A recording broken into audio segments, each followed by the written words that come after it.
I'm Rezlar. I'm Frosty. As nobody's really engaged quite yet. Yep. Oh, there we have a bit of. Oh, was that a triple stun for the Mystic? And welcome back to the Value Pack.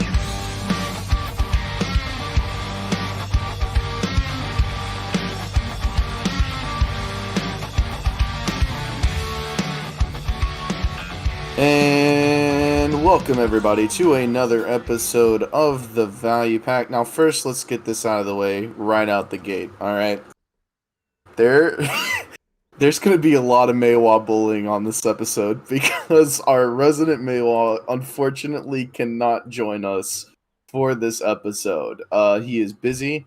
I think he said he's at a friend's wedding or something, or like something to do with a friend's wedding.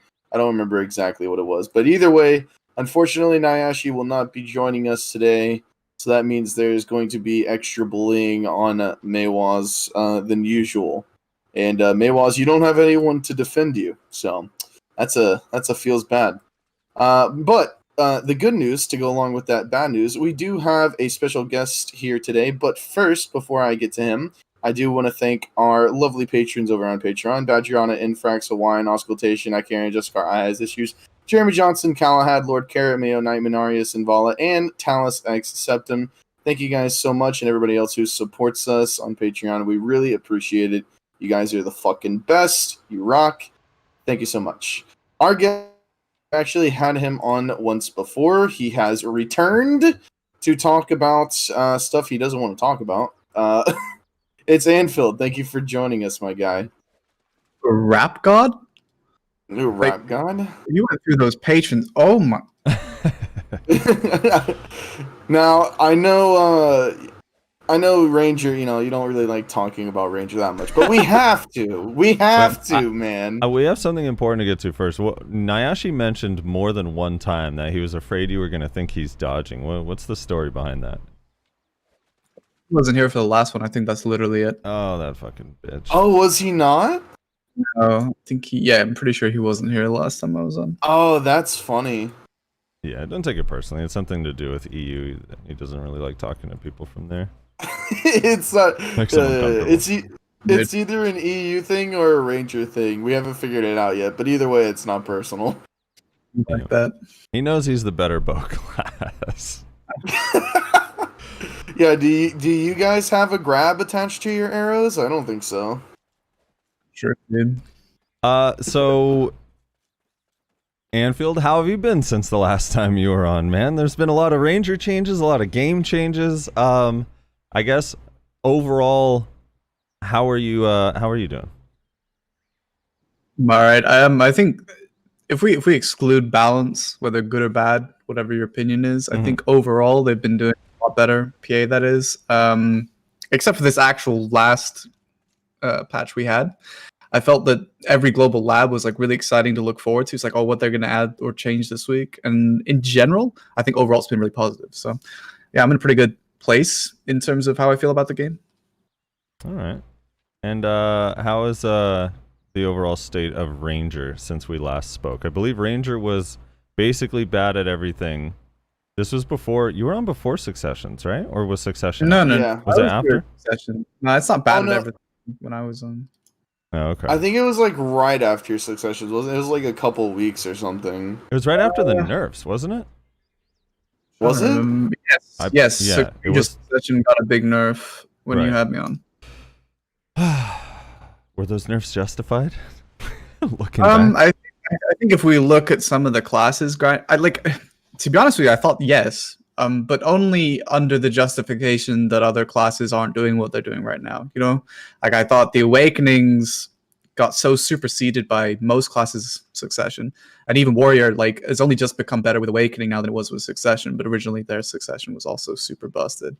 So I think the issue with the nerfs to Ranger, although I actually supported nerfs because I thought Successions were too powerful, they've since doubled down on how strong they are. And we have Succession, which is, really good at grinding. I think many of us know Succession Striker is pulling absurd numbers. Succession Valk. I mean, there's so many classes that are just doing absurd things at pre-nerf Ranger was not doing. So in that sense, it kind of feels a little bit harsh. Was So pre-nerf Ranger not getting 6k trash per hour at Sakrea with 272 Kudum? it was not. In fact, we lost trash in Sakurai, but not that much because the main damage we had was really associated with Star's End because the big nuke skill, Prime Ultimate Blasting Gust, had a down attack. It did have extra hits too. They removed those. But the big thing was the down attack. It doesn't do down attack damage. So obviously when you hit a crystal pack, you don't get that. So that was where we really got slowed. But Sakurai, we did slow down a bit because, again, hits were taken away, but it wasn't as significant trash hit. But yeah, I mean, obviously you guys know, I mean, Suck Striker is something else. And there's a couple other classes that are competing too. And in that sense, because like I said, I mean, I was actually in support of nerfs because I just think successions were so absurd. Power creeping awakenings. And awakenings are more effort. And that sort of is weird to me. Like, you put more effort into grinding awakening for most classes, certainly Ranger you do. And then you're less rewarded. So, yeah. What's your general philosophy on the power creep? Like, would you prefer Striker get nerfed down to maybe, let's just say where if we use Suck Ranger's grind speed as like a base point, would you prefer Suck Striker get nerfed down or all of the classes get brought to where Striker is? Ooh, it's a difficult question. I don't typically like classes being nerfed too badly if it's avoidable, because I think generally the community reacts better if classes that are weaker are buffed rather than the other way around. I think in this case, though, there are a couple classes that could be brought down a notch. Specifically, they're not only just grinding incredibly fast, but they're also grinding incredibly easily. No effort, you know what I mean? So, yeah, Suck Striker, I mean, as you already pointed out, the absurdity of the numbers. That and maybe a couple other classes could maybe be toned down, because the issue is it's not just nerf Succession Striker and that's it, right?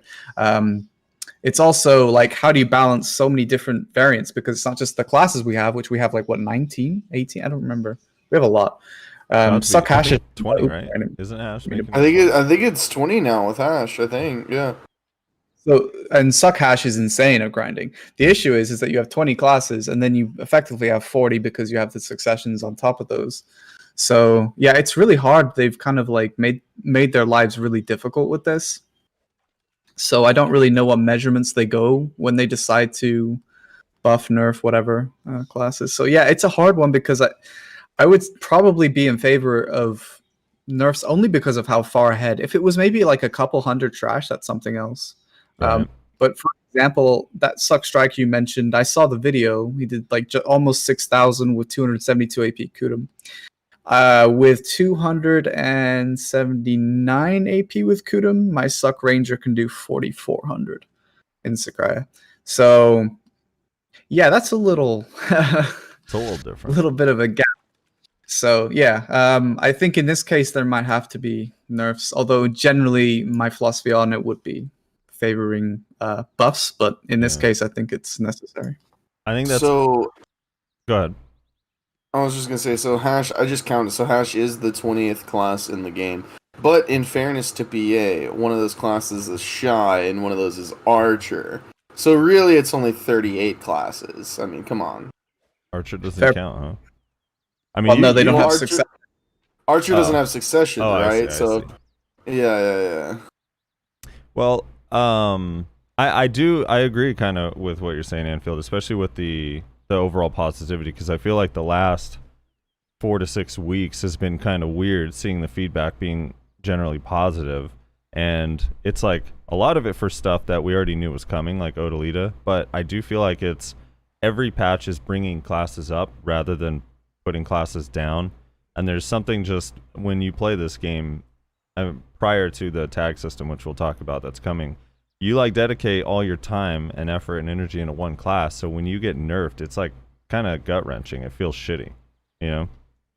So I definitely agree. And I feel bad for Striker to say that they probably need a nerf, because Striker needed buffs so desperately in PvE for so long when it was just Awakening.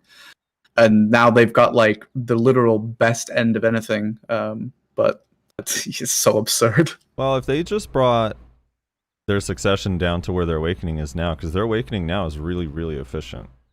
in Underwater Good too. and Star's End. So, yeah, I was hoping Kuno, and I don't know, I haven't found any evidence that it's better than what I think it is, but I was hoping in this last buff, because this time they actually did damage changes plus skill speed improvements for PvE on Awakening. I was like, all right, maybe we'll be where Awakened Striker is, but yeah, no, not quite. Well, I mean, everyone knows Kuna needs to be nerfed. Basically, Succession Wizard. So that's true. So since the last time you were on, Awakening Ranger got some cooldown reductions. They got a couple of protections.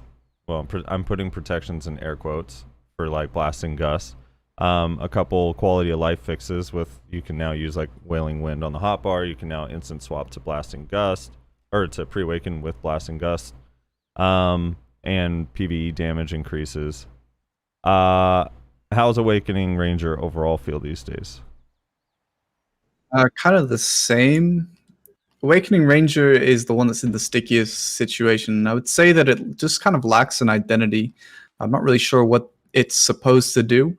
For example, the bow pressure is so weak now. Originally, when absolute skills were released, the bow pressure from Ranger was really good. But that was when everyone was running around in 10 armors and we were all pushing 261, 265, 269 Nuver, and that shreds against 10 armor.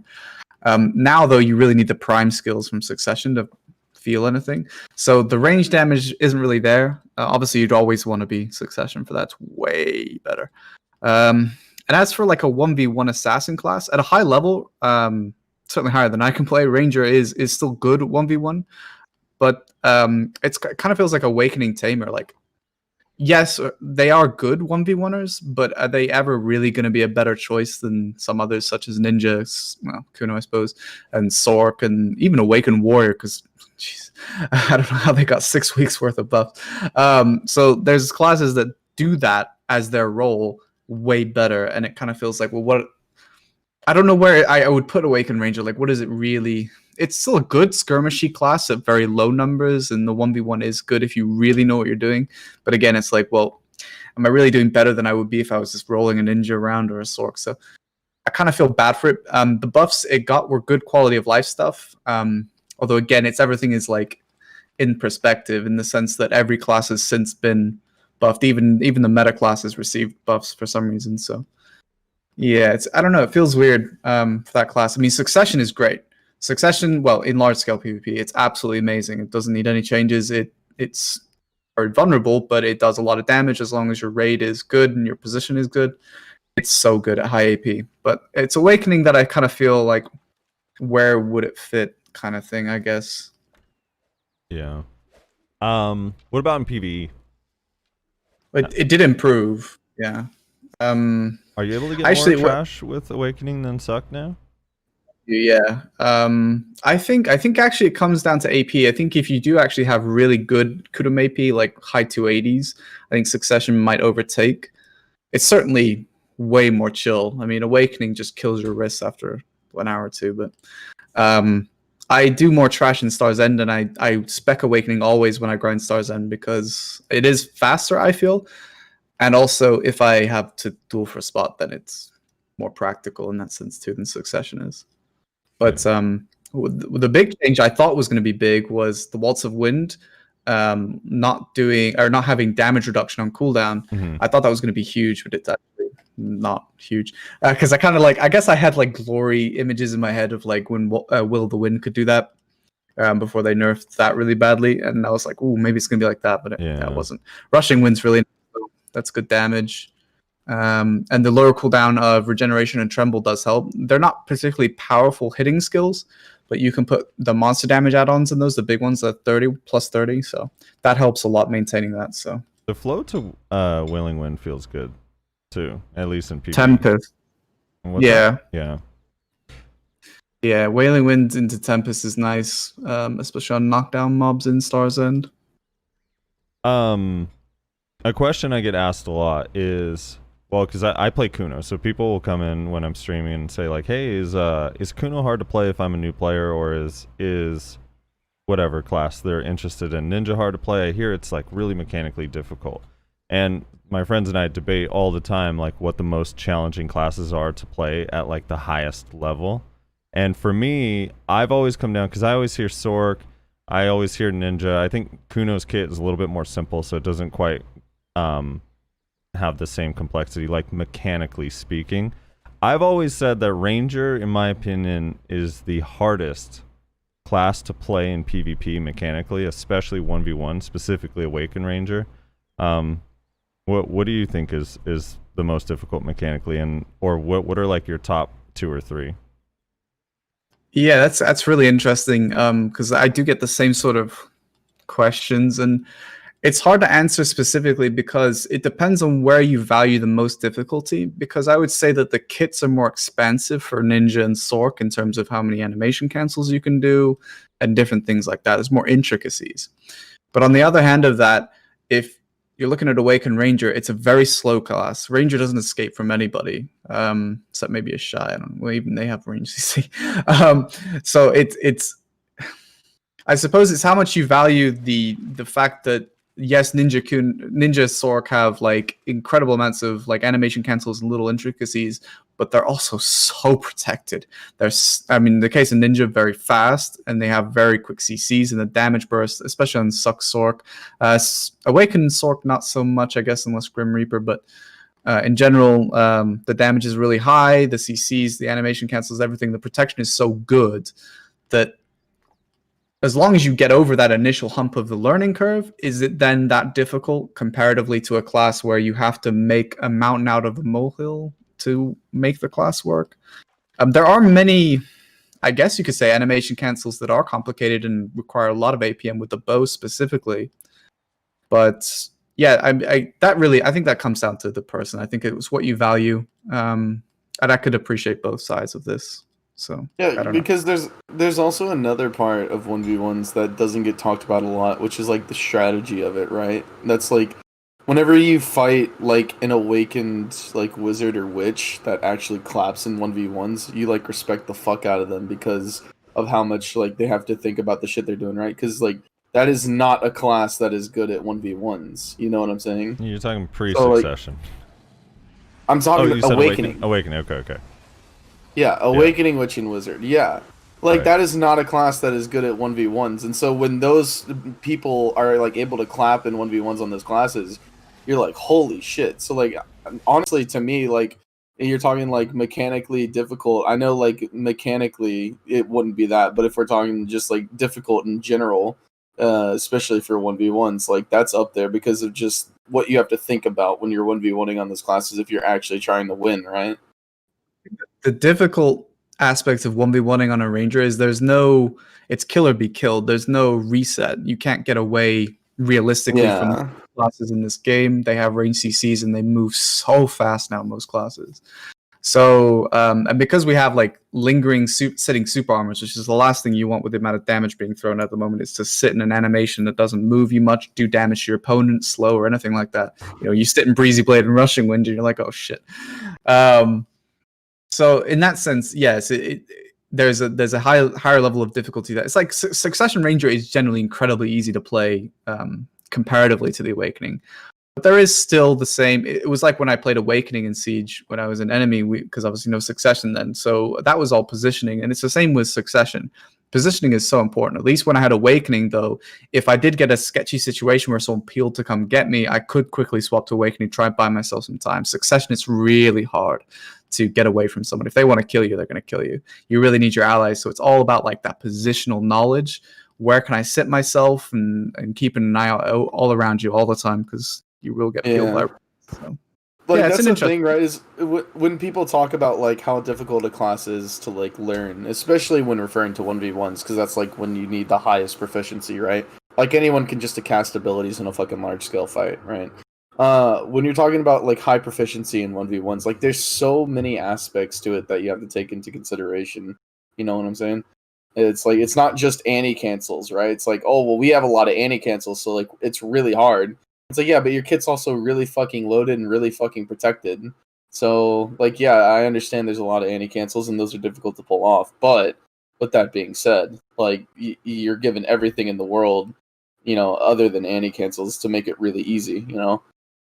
Yeah. Like, you're talking about being able to disengage. Like, Zerker can disengage and reset a fight really easy, especially if you don't have a grab, right? Because you can just rocket jump away if you're awakened, rocket jump away, and then pop a heal real quick. You basically can reset a fight really easily, honestly. But we have to mouse movement. That's like our gimmick. If you're a berserker, you have to mouse movement literally fucking everything, and like that's the hard part of that. You have to learn how to do that. But once you learn how to do it, it's really not that hard. Well, that's the other thing too for me with the cancels on Sork and ninjas. They're not really that complicated. They're actually like relatively intuitive. I mean, you cancel anything by using your movement ability for the most part, Like turn back slash is the only one on Sork that maybe takes a little bit of practice, but the other cancels are not very difficult. I feel like kick cancel is awful. I hate kick cancel. It feels so uncomfortable coming from other class. Trying to learn kick cancel on Ranger is feels weird. Or mouse movement on Zerk. I guess yeah, I mean that's what I meant. Like with the bow, there actually is some intricacy there with the pre-awakening. You have a sharp feather, which is what you're talking about with kick cancel, and then how to chain that, and you have tearing arrow, which you can interpenetrating wind. You can animation cancel that. That's really fast APM. Will the wind, shift Q, L, and B cancel takes a while for some people to learn, things like that. But it's like you say, like for me, I can see why ninjas and sorks would be like, oh, look how difficult our class is. I get that. But when I see like ninjas and sorks jump into a middle of like 8 people, I'm just like, I could never do that. It doesn't matter how good I get in my class. I just don't have the kit for it. So there's always that too for me. So you see a Sork dive into a group of like 5 to 10 people. They're just iframing around. No one can CC them or even get a slow on them. They pop like one 0.2 second animation CC that CCs 3 people, run off, and then like throw a Dream of Doom to CC 2 more. And then they're still iframing around. You're just like, dude, how is this class hard? Like, this is really stupid. This is really, really stupid.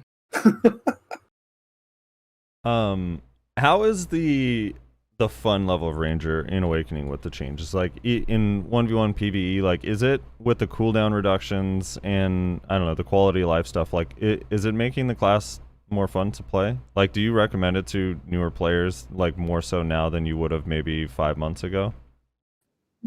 I don't know that I would necessarily recommend newer players into Awaken Ranger. Succession probably, but Awakening is it seems to be general consensus of the Rangers I know, and even you guys know, like Swift and Vilock and that, is that Awaken Ranger is so much of a passion class still, that it's hard to say go play Awaken Ranger, because I really want new players to enjoy the class because it is fun and I enjoy it.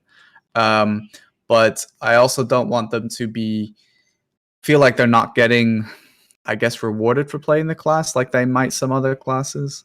Although I also try not to recommend go play Succession Wizard or something like that, I just give them the generic, play what's fun. You can try out classes with trials and stuff, but yeah. But what if Succession Wizard is fun? It's like playing, do you know when you were a kid and like you got really frustrated and they used to give you cheat codes and then you put the cheat codes in and then you go bash people for a while? It must get boring eventually, right? It's Grand Theft Auto with like all the guns and unlimited ammo and God mode on. That's so yeah, exactly. It is fun for a bit, but after a while you're just like, all right. I have a funny anecdote about Swift. There was one time I actually don't really know Swift personally. He's friends with friends that I have, but I don't know him too well. But I was in Discord one time. This was during I can't remember if it was BSL or something, but it was a 1v1 tournament that was happening in North America, and the brackets had just gotten released, and we were like looking at the brackets, and Swift was in the Discord talking to a friend of mine, and he goes, oh shit, I'm against McHands first. And we were like looking at the bracket, found his name, and it's like, no, your first round is against someone else. And then he was like, oh well, yeah, but that's like a free win. And then I'm against McHands the next round, and he lost in that first round against that nobody. It was so funny. Because he just like completely ignored that person existed. It was fucking hilarious. I don't know why. Just random anecdote. If you know Swift, you can make fun of him for that. Swift is actually an excellent ranger. Well, probably one of the best mechanical rangers still playing the class. Yeah. Are there any other good rangers on EU? Yeah, there's a couple. But it's not really. It's weird, you know. I know so many NA rangers, but I know some like Fairy's been a longtime friend of mine. She's very good. Attack is good. Defend is good, which is really funny to say back to back. Hyon is good. Sequenu is good. There's a couple good ones, yeah. Certainly a couple that are definitely way better than me. I'm just a casual, but it's weird that I know so many NA rangers that are just excellent players that I have so much respect for, but I don't know as many on EU, which is obviously weird because I play EU. I think it's not as popular because NA is better. So no, we just have like long time. Like I feel like Flannels and Time Bomb and Rylock have just been Ranger forever. That now it's like they're like so proficient at their class, but like you never really see new Rangers pop up. I don't know. Reza and I were talking about this before we got started, but I'm gonna set this up like this. When Succession Lawn got buffed after its initial launch, it was like immediately apparent that it was too strong, and it got nerfed. Succession Ninja, when it came out, it had it got 20% damage reduction nerfs twice. So prior to that, it did basically 40% more damage in PvP on like 4 of its skills. Blade Spin had a 25% base accuracy modifier on it. It got nerfed pretty quickly. Alert Stance distance got nerfed. Succession Kuno, Tendon Cutter was nerfed within a few weeks. The initial Tendon Cutter where you could teleport at any time. They changed Dance Macabre. They nerfed the ult multiple times. Succession Wizard has been really powerful and very apparently powerful for a very, very long time. And I feel like it is, in the history of the game, maybe Mystic is the only one close. That is the most complained about class that I can remember. Why has Wizard not been touched, in your opinion, Anfield? Yeah, I mean, you could even throw Suck Sork in there. That got damage nerfs too. I don't know. At this point, I feel like Jay must play Wizard. Jay is a wizard. Dude, that's what I said. I said, dude, I feel like the investors play Suck Wizard or something. Like, this is insane.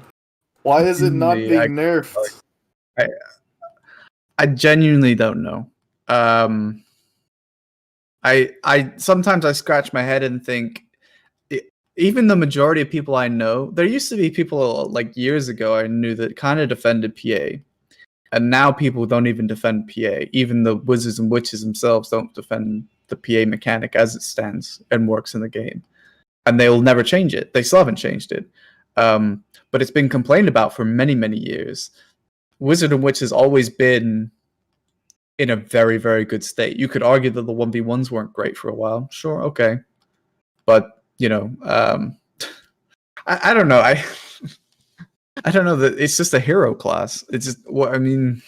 You have a class. We even have a support class that exists in the game, and yet it has worse heals. And you could argue with PA being in there as well, speed spell, that it does actually have technically worse support skills in general.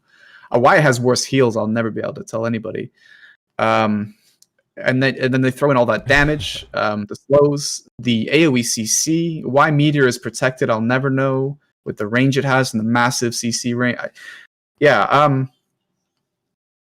I don't know. I genuinely don't know how they've escaped what I would call justice.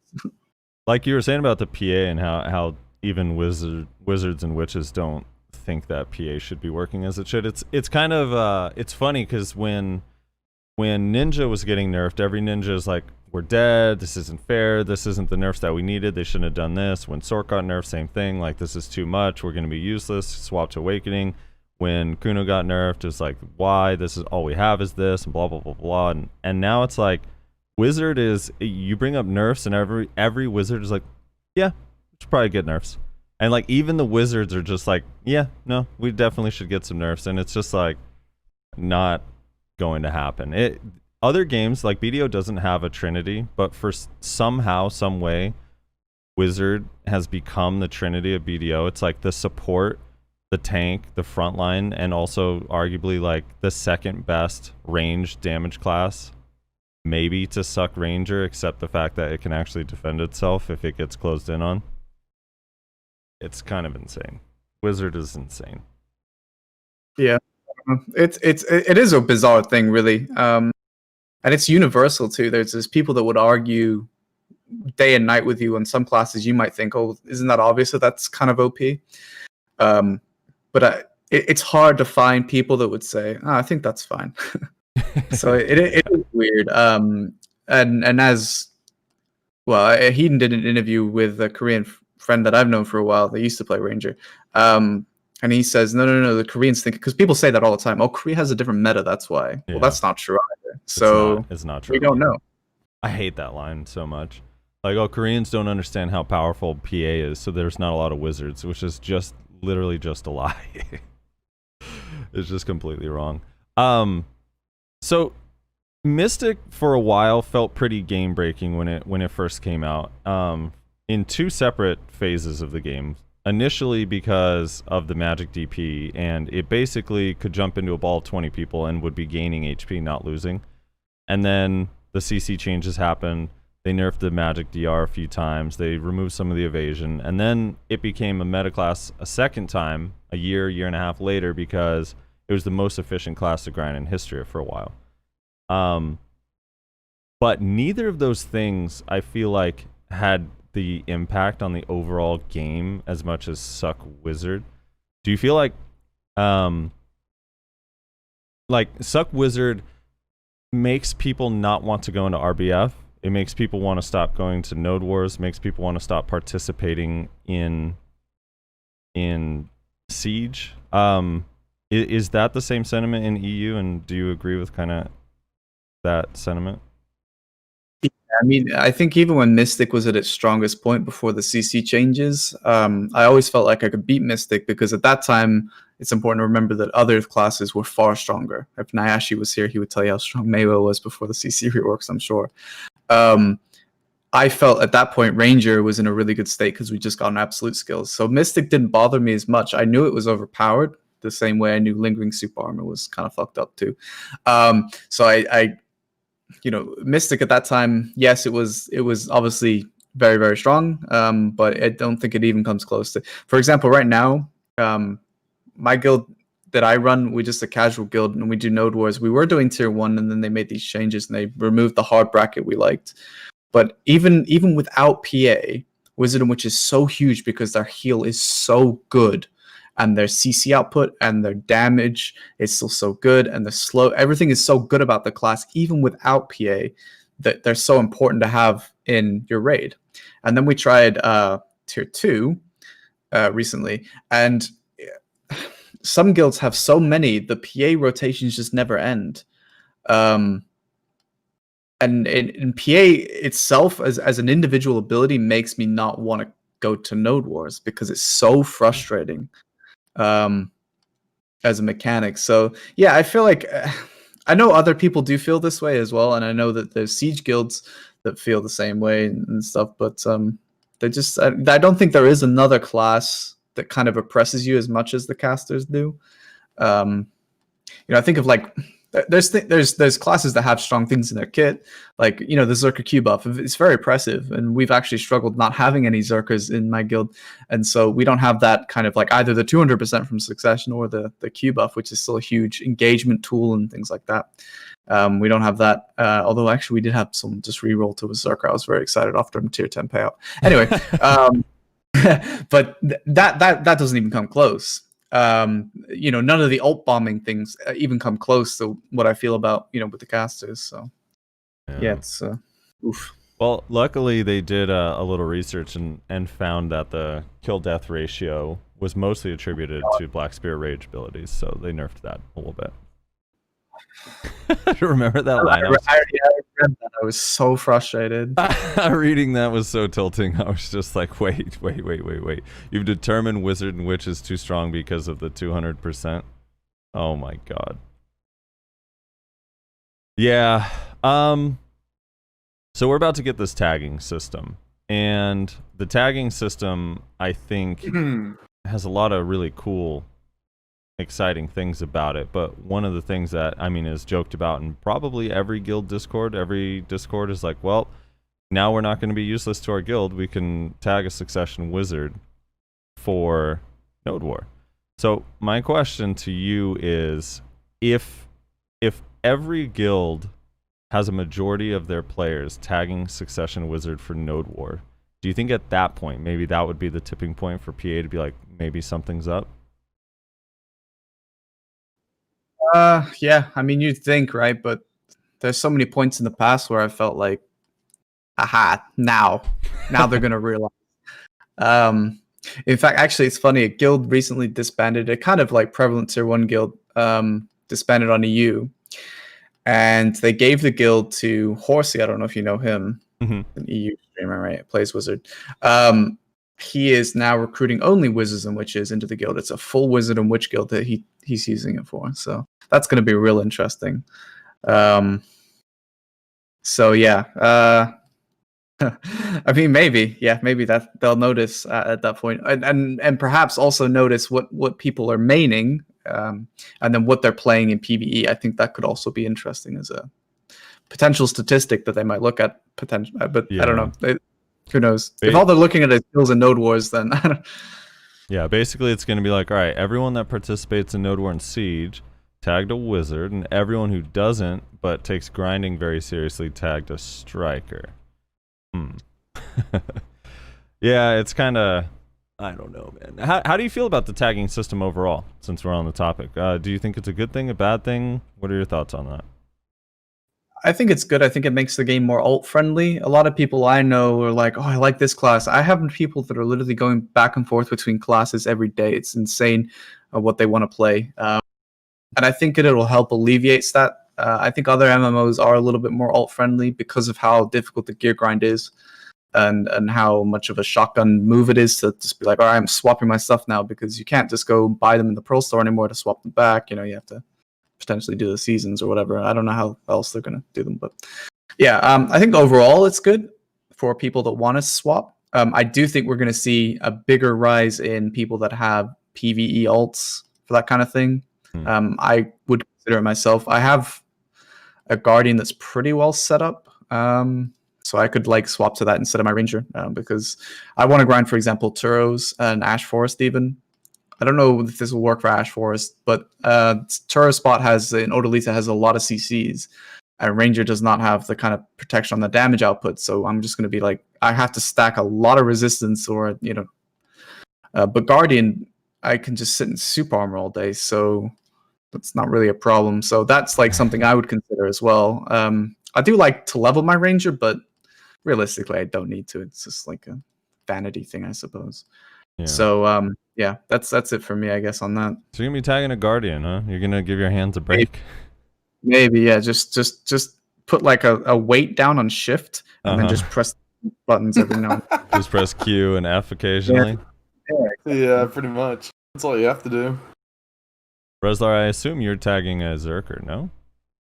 Yeah, almost definitely. Dude, this change. I mean, the only class that I feel like I really struggle with, like fighting against, is Succession Wizard and Guardian, which, I can clap both of those fairly easily on Zerker, so just kind of makes sense. This change is a blessing and a curse for me, because on one hand, I'm really excited that I can finally play two classes and just have all of my gear over there, not have to use a reroll coupon, not have to like sell my weapons, and hope to God I'm able to buy other weapons for a relatively decent price and get taxed on it and re-put my Kaffir stones. Like, none of the difficult reroll things. However, because I'm so addicted to re-rolling and like trying different classes out, I'm going to lose so much money with this system. Like, this system is a huge silver sink, I feel like. Like, it's like a sleeper good silver sink. Because I'm probably going to spend, even though it's like, what, 2.4 bill? Or for me, for my weapons, because I have full pen with like C7, C9, C7 or something, it's going to cost me like 2.5 or 2.6 bill to roll. And I'm probably going to do that like 5 times over the course of 6 months. We're just gonna be losing money. It's like quite expensive for the first swap. Like, it was like 3 billion something or 1 point. I can't remember what someone did the math on, like averagely what the average would be for pretty good gear. It's in the billions, right? So Yeah, so it's I think it was like 3 billion or something. It's 3% of the median market value of your full set of weapons, and 43. They decided to just put a hard number on the Kaffir stones. 43,000 silver per Kaffir stone, which is less than 3% of their market value. So it ends up being like relative. Like if you have low gear, it's actually insanely cheap. Like if you have a full set of Tet weapons that are C4, it's only like 500 mil to copy your shit over. And the cool thing is that it copies everything, right? It copies your crystals, your armor, your Vel's heart, your accessories, everything. And you can play them interchangeably, which is, I don't know, kind of cool. I always thought it was dumb that this game has like 20 really awesome classes and I'm mostly stuck playing one all the time. So I'm excited about that. But the node wars are going to be rough for a little while. I can imagine. I don't know, like in T1s, what is it still recommended you just go wizard? Like if your whole guild was like, hey, Anfield, what should we do to most efficiently help our guild in T1s? What would you recommend everyone go? Wizard, right? Or it would be like a mix. You would still need like Guardians, Zerkers, and then the rest would be Wizard Witch, yeah. Wizard Witch, like I said, they just do huge amounts of damage at tier 1. They have obviously the great support skills, even if they don't use PA. The heals are so incredible, especially on the tankier nodes, because some of the nodes, you're way tankier because of how the brackets work. So having those heals on those nodes is so huge. Zerker is still really nice. 200% still wrecks people even on uncapped. Q buff is still really good as an engagement tool. And Guardians still have that good wide AoE spread plus their Tonki. So there's something for the wizard. Wow. Sorry, Dad's watching football. Yeah. So what happened with T1 Node Wars? Why are you still doing T2s or did you go back to T1s? What was it about losing hard difficulty that made T1s not as fun? Well, Tier 1 Hard, the original aspect of it felt really good. It was the one that was like less gimmicky in terms of what you could like sort of cheese the bracket, I guess. It just felt good. It was that right amount of damage versus tankiness. Obviously, I was in support of the changes to limit the DR bracket. I mean, I benefited from that, but I thought that, because I have a lot of guildmates that aren't quite so geared. So I was definitely in favor of them capping that. I thought that was great. I'm not sure about this HP change. That's so weird to me why they did that. Like, you lose HP over time. Very unusual. I don't know why they make these different PvP rules all the time. They're obsessed with it. But yeah, I guess like I haven't actually tried it, to be fair. I've heard differing things from different people that I know do Tier 1. But I thought it was like, well, let's just try Tier 2 for a bit, see what it's like. I mean, you still have the issue where sometimes you face guilds that are so omega geared. And they do have the most meta comps and stuff like that. But it was just something we wanted to try out. So we're still trying Tier 2 at the moment. Yeah. Fights are RNG, though. My thing with Tier 2 is like, the original set of notes I was actually excited for because one, the people that love Tier 1 hards could still do it on Tier 2s. And two, it would limit the nodes so much for Tier 3 and Tier 4 that there would be just way more fights. And if there's way more fights and way more players on each node, you could zerg off the siege guilds, and then they kind of turn that around. Now we still have all of our Tier 2 nodes, and Tier 1 kind of got the short end of the stick. But my thing with Tier 2s is, while it sucks, there's a bunch of things that suck. Sticks sucks. You place, you're excited to fight. There's 2 enemy forts. You get there, neither of them are actual guilds. Fighting a siege guild. You get there, your guild is Tier 2, average gear score, I don't know, 590 to 620, and you're against Show Nation. And you just get stomped. Also sucks. Or getting zerged off the node. But when you fight, I feel like, this is me personally, it is so much fun to fight against another guild that is relatively equal strength, and you guys actually have a good fight. Even with as annoying as PAs can be, but generally, like, every guild I've been in, we usually have like 10%, 12% of our guild is casters. So if we're against another guild that's a similar ratio, it's super fun. But there's just, it's RNG, like you said. So Yeah, I mean, we kind of just live for the fights that are the good ones, and then just kind of stomach the ones that are really bad for whatever reason. I mean, EU still has some super mecha geared guilds like Corruption, Devour, War, Poople, although I think they disbanded. In general, there's a lot of these kind of guilds because we have less of those mega siege guilds that you have. Our siege guilds actually do usually place on large nodes, like the 100-man, 70-man, stuff like that. that's nice of them. Yeah, but unfortunately, we still have mega geared, lower 30-man guilds, and they place on tier 2, and they just absolutely decimate anybody else. And I mean, we've even placed on nodes, and I'll never understand this because it's so frustrating when we fight guilds that are super geared, but we sometimes face some guilds, and I'm just like, not to be elitist, but like, why are you here? I mean, like, I'll do one descending current and I'll kill 7 people, and I'd just be like, why are you guys like? Because it's hard fighting us. I couldn't imagine what it would be like fighting, the best guilds. So yeah, it is. I don't like those fights either, which is why I don't really understand some of these other guilds that are doing what they're doing. But it's not fun to really, really wreck people and get a fast fight like that. So yeah, like you said, if you face a guild that is similar to you, it's so much fun. There's stakes. It feels pressure. That everything feels much more alive. There's things at stake. It's not so fun to just like absolutely go and roll somebody or be rolled. Yeah. So you need like the both guilds had a full rebuild like once or twice during the war. Is so much fun. Yes. Yeah. Rezlar, you're in T1 still, right? How are you enjoying T1s? Yeah. T1s are fun, man. They're pretty fun. There's some nodes where there's 15 forts. Those are pretty chaotic. And then there's some that are just like 5, and it's like pretty standard, just like gang up sort of thing. I was gonna point out, like, whenever you were talking about the types of fights or whatever, right? You got like the fighting against the 30-man siege guilds. Those aren't very fun. And then you got the sticks. That's not very fun. The good news about T1s is you don't have to deal with either of those. So those are pretty nice. You do have to occasionally deal with like that T1 guild that's like the mega tryhard T1 guild, where everyone plays like, well, it used to be Guardian, but I mean it's no longer Guardian since they added the DR caps, which is really nice. But yeah, you get the mega like tryhard T1 guilds, and those aren't like super fun to fight against because it's just like, dude, like if you're gonna sweat this hard, Jesus Christ. But T1s are fun, honestly. I really enjoy T1s. I enjoy not losing Node War because we have less witches and wizards. That's really what it comes down to. And it's like, it's not like witches and wizards are useless in tier 1s, but yeah, I don't know.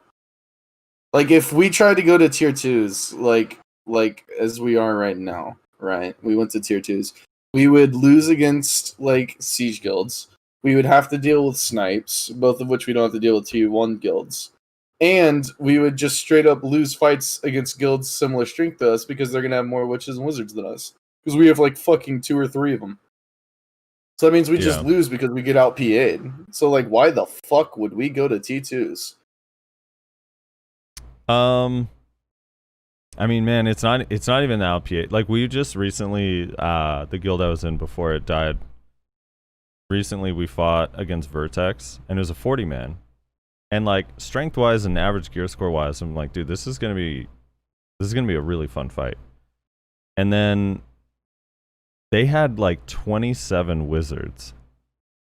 So, I play with skill effects on, and I cannot account for all the shit that's flying at me. I don't even know what it'd be like to fight against 27 wizards with skill effects off, where you're just getting CC'd by invisible things constantly. It seems like impossible. Like not fun at all. And then that's what RBF is like for me, dude. and you know my gear, like I'm 297 AP with Kudum, and I'll have a Giant's Drop, a Perfume, I'll E-buff, Z-buff, I'll dive in, like start comboing a wizard, get him down to like 10%, and then a different wizard CCs me and full heals him. And I'm just like, oh my god. I don't know what to do. The other thing I was going to mention about T1s, the only thing that I'm really like hating about T1s right now is this double HP cap. It's really stupid. I think the HP cap? did. Yeah, the HP cap and the HP reduction, essentially a double HP cap.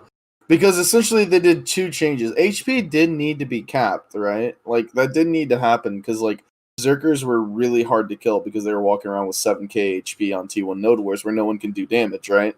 So it's like that needed to happen, but don't cap maximum HP at 5,000 and then take away more HP every 30 minutes. Like, I don't know, that just seems like you're double dipping in the HP department. And it's just, I don't know, it really sucks, honestly. It's really, like, annoying for, like, when I was playing Zerker, that's part of why I fucking rerolled back to Archer, was because I was like, okay, so I'm losing 1.5k HP right out the gate because I have 6,500 HP, basically, like, close to 7,000. So I'm losing 1.5k HP right out the gate as soon as the Node War starts. Then every 30 minutes, you're taking away 500 more of my HP. Meanwhile, that fucking Succession Wizard over there with like 3,200 doesn't get touched until an hour and 20 minutes into the war. Hello? How does that make sense? Why is that fair? That does not make any sense whatsoever to me. It's just like so stupid. Yeah. Well, it's interesting hearing. So Nihilus in chat is saying that for him it feels like the first like hour is not fun. The first half hour and hour 2 is fun because it's like the sweet spot, and then the last half hour everyone dies in 2 hits and it sucks again. So it goes from like pillow fight to everyone dies relatively quickly and it's fun again to now everyone dies too quickly and it's not fun. Yeah, I don't know. I think I don't know. I don't really like the end of the Node Wars. I don't like when everybody's dying super quickly. Not a big fan of that. The whole point of T1s is that, you know, the gear's capped, you don't do a lot of damage, you don't take a lot of damage, so you have to either have, like, fucking perfect long-winded combos, or you have to, like, be around your teammates, actually use your brain, don't go, like, oh, I can just go Rambo someone down with my 301 AP. Like, you actually have to play as a team. Mm-hmm. So, that's kind of part of what I like about T1s, and then that kind of gets taken away whenever you get towards the end of the Node War and people have, you know, 2,500 HP. Yeah, hater, dude, Rambo and someone down. That's a roll, dude. Or flex classes, dude, never get any love. I mean, I'm just saying, like, I don't know.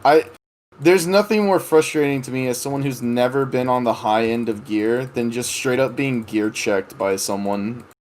It's like really annoying. Yeah.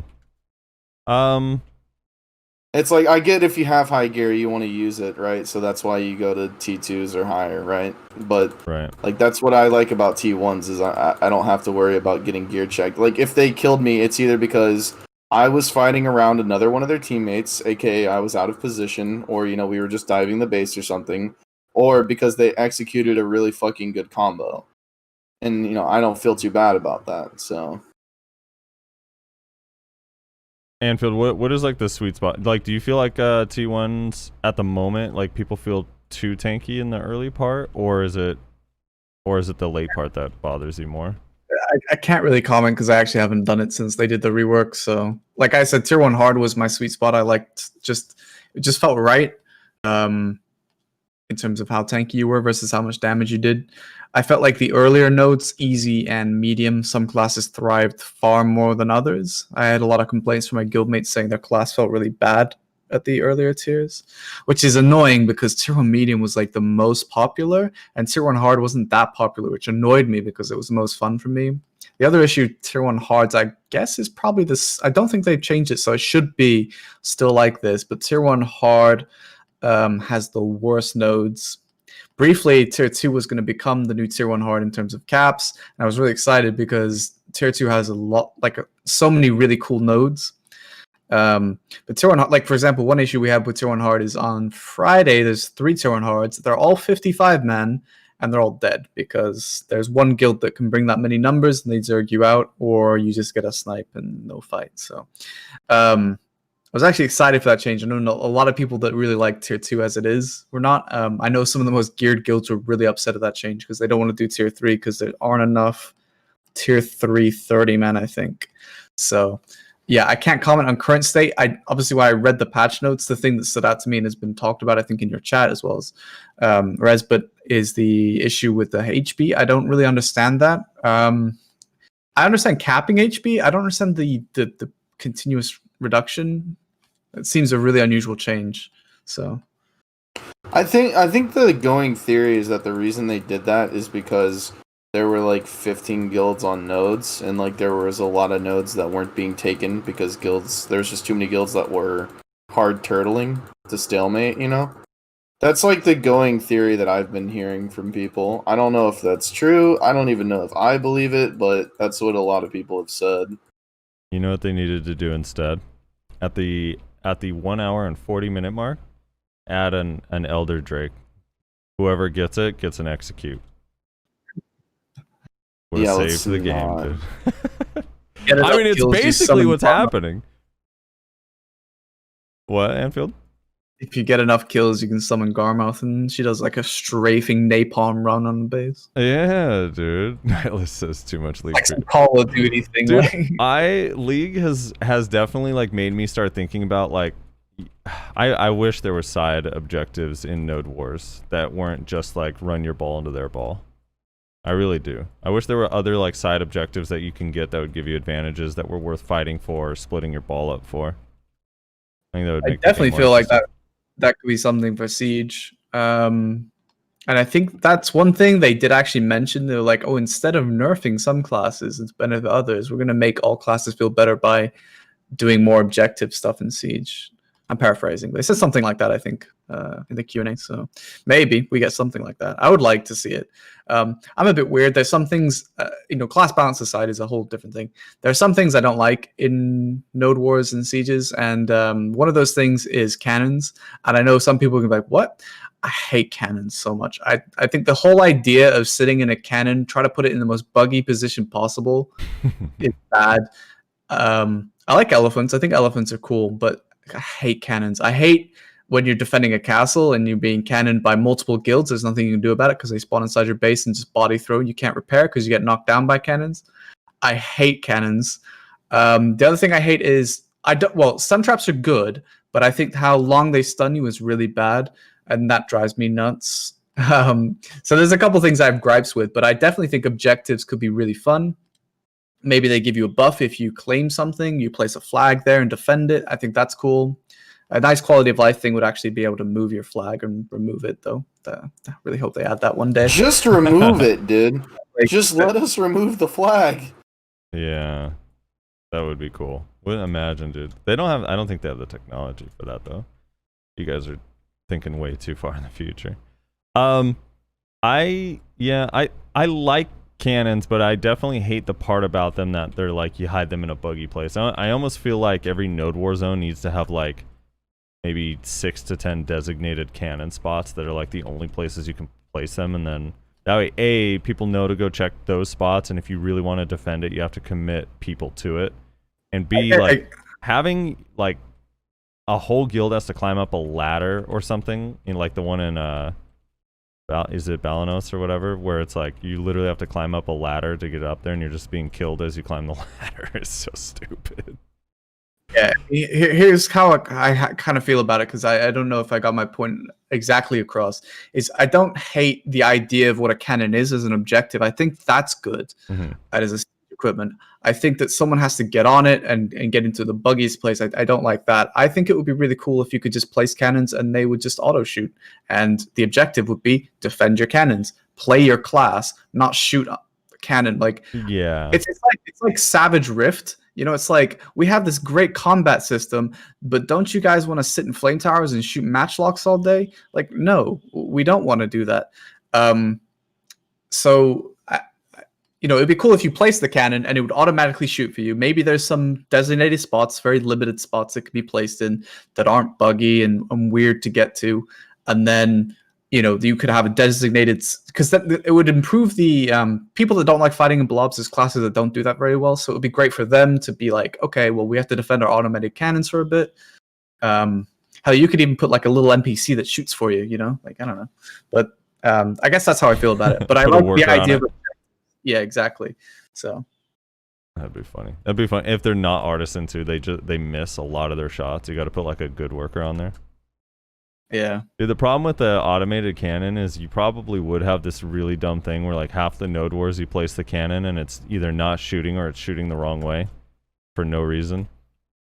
That is the issue. Is literally like, can you trust PA to implement something? That is literally what it comes down to.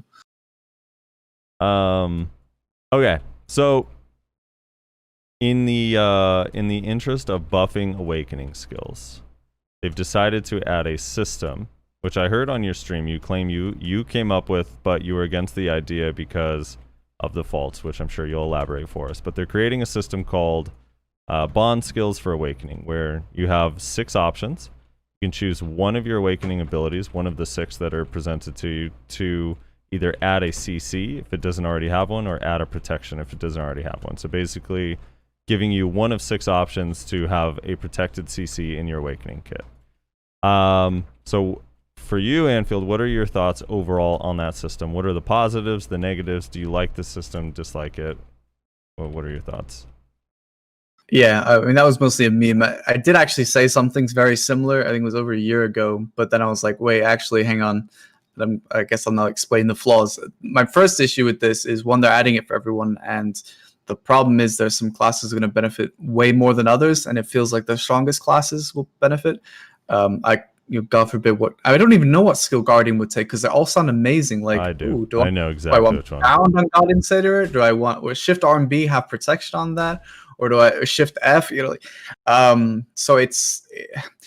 There's classes that are going to get some really cool shit out of this, and in comparison,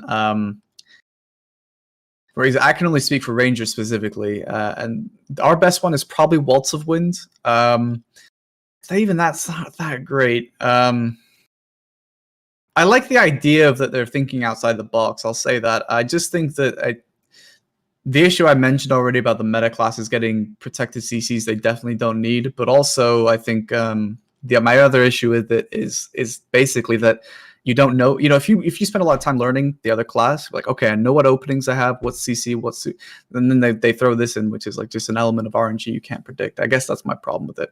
But they did mention something also about awakening Rabems, and I like the idea of that.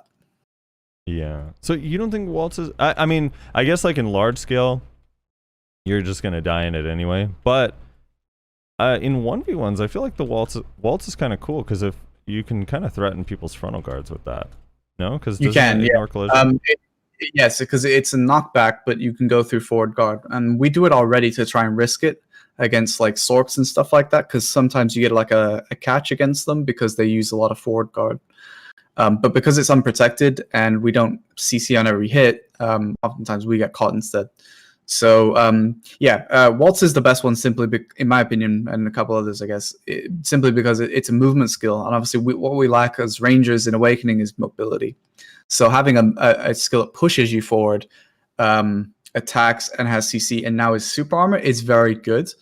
But in general, it's not gonna overall massively change how the class performs. Whereas I feel like some of these others that I've heard, in fact, Tamers are telling me that one of theirs is super good, which I'm pleased for them, because I think they need stuff. But for Ranger, it's not like gonna blow anyone's minds, but it definitely is gonna be cool. And now, if it was like isolated, only a couple classes getting it, then it would be huge, absolutely huge. But again, it's like anything else; you have to look in perspective of the general game direction. So. Do you remember which one the Tamer ones? I feel like it has to be Legendary Beast Dance, right? I genuinely don't remember. It was my friend Liquid. He's in a really strong guild, very, very good Tamer, and he told me, and I forgot.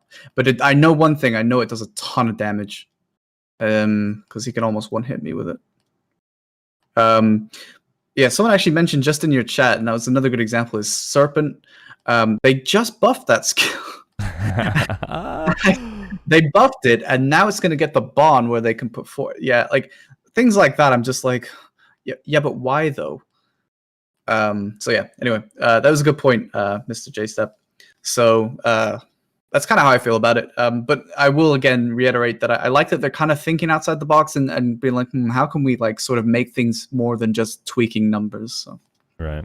Yeah, and I'm on board with you on the.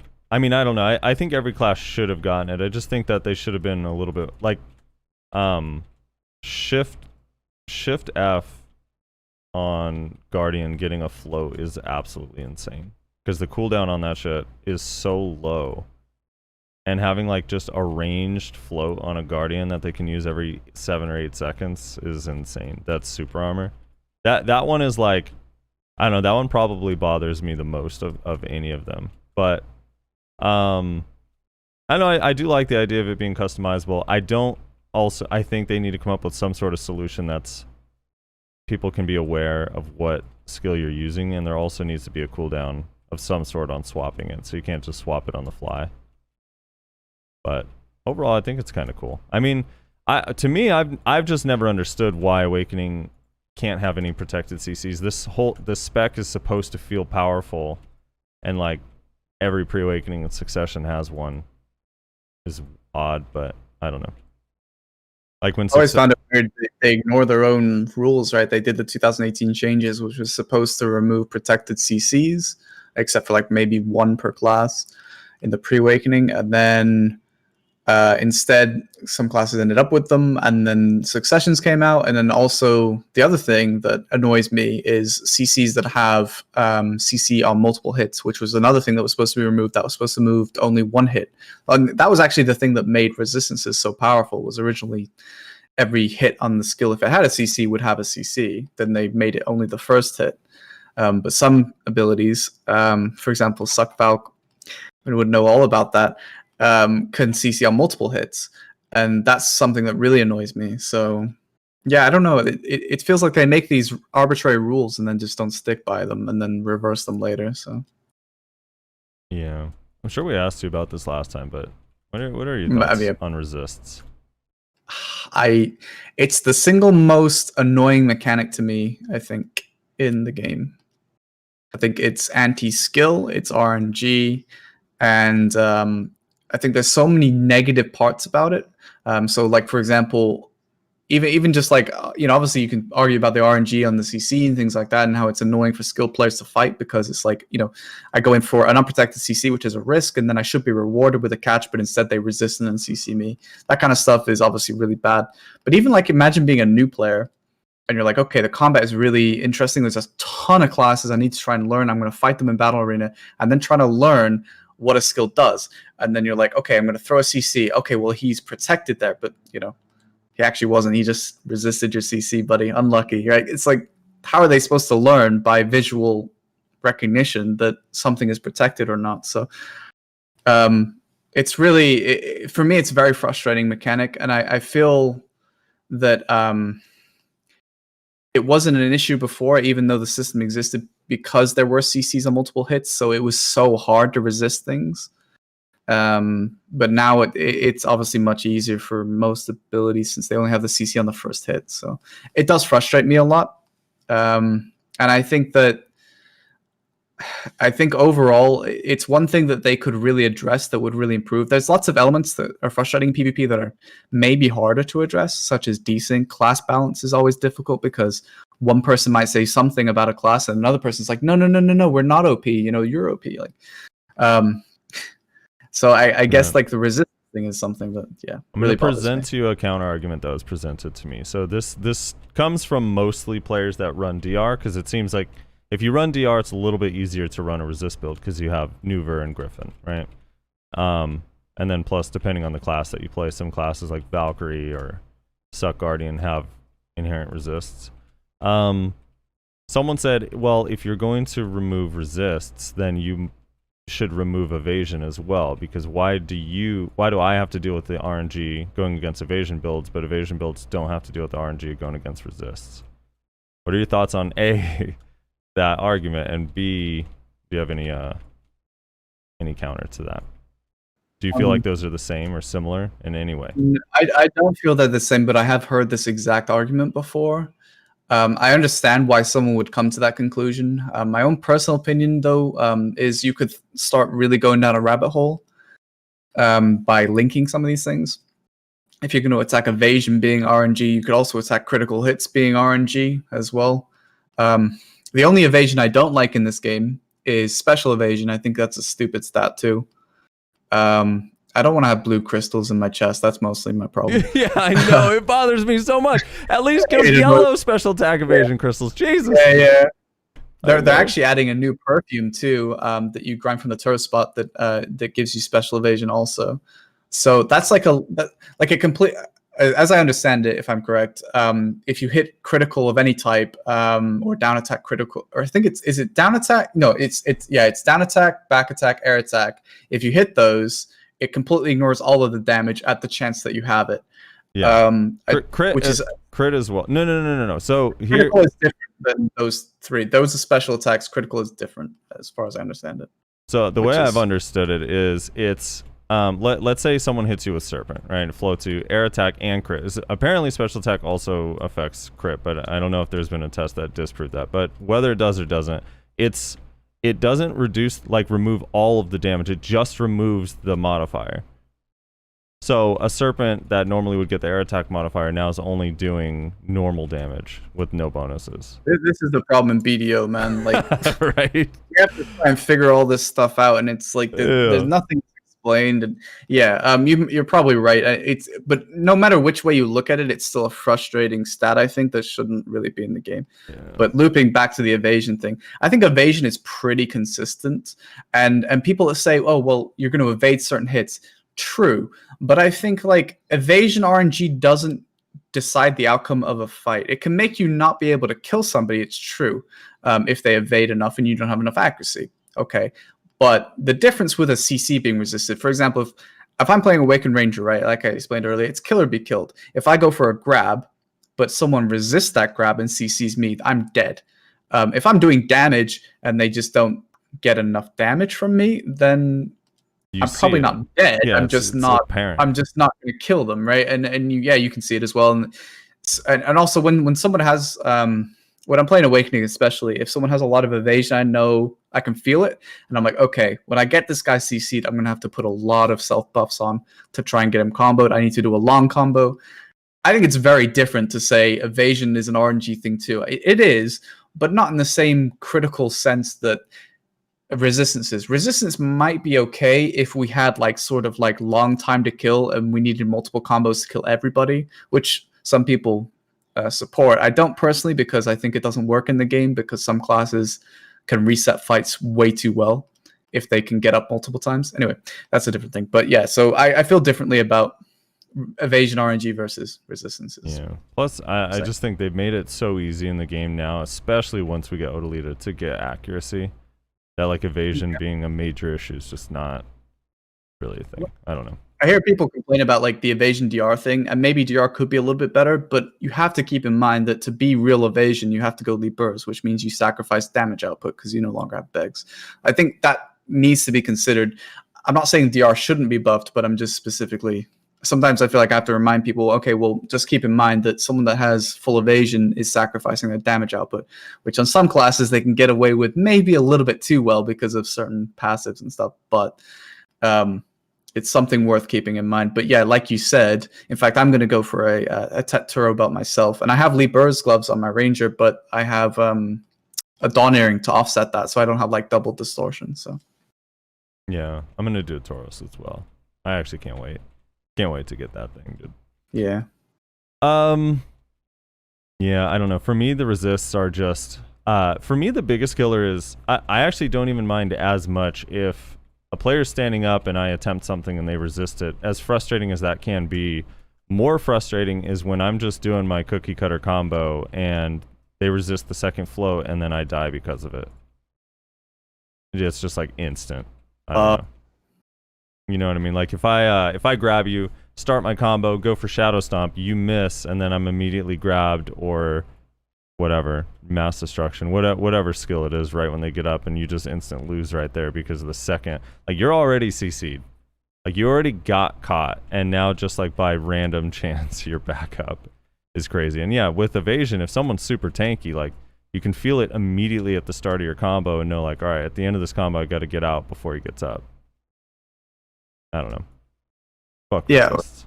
Striker does seem like one of the worst for that, when they get up immediately and grab you from a resistor, or because you don't get out because they survive the full combo. But yeah, no, I totally agree. It is definitely worse when you're mid combo. You've already landed the first CC and you're like, well, you're CC'd. How are you resisting another one?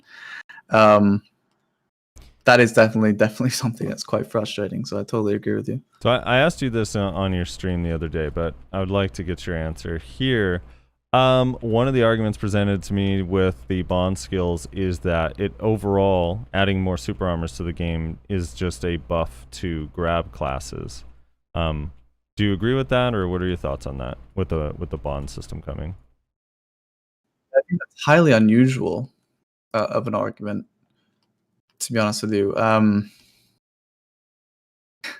It's a buff to grab classes because the grab classes have more protection. Is that right? No, it's a buff to grab classes because grab classes are the only ones that can CC someone through super armor or frontal guard. Oh, right. Okay. Right.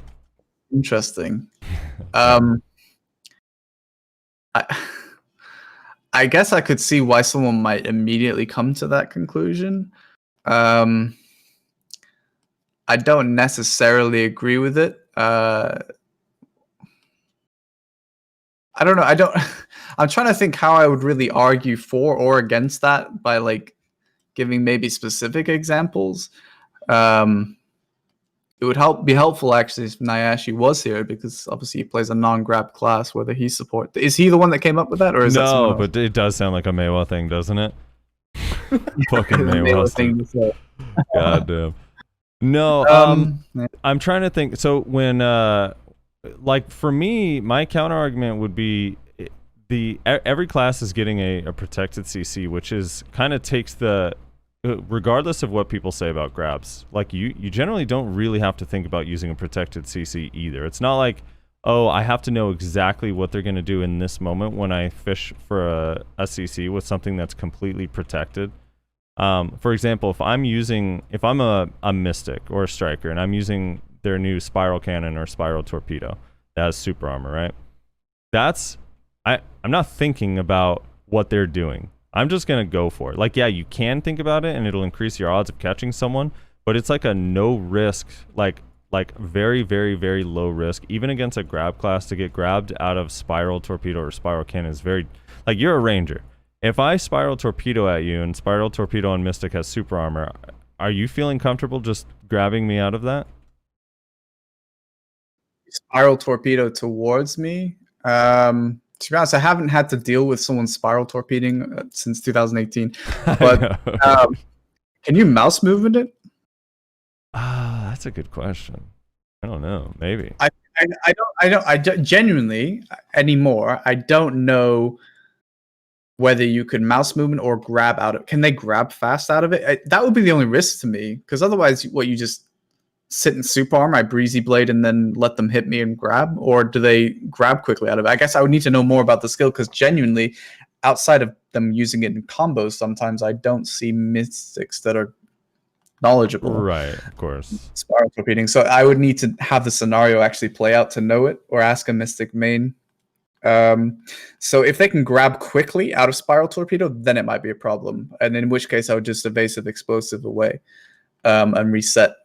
But yeah, I do actually agree with the kind of sense that, you know, you shouldn't have.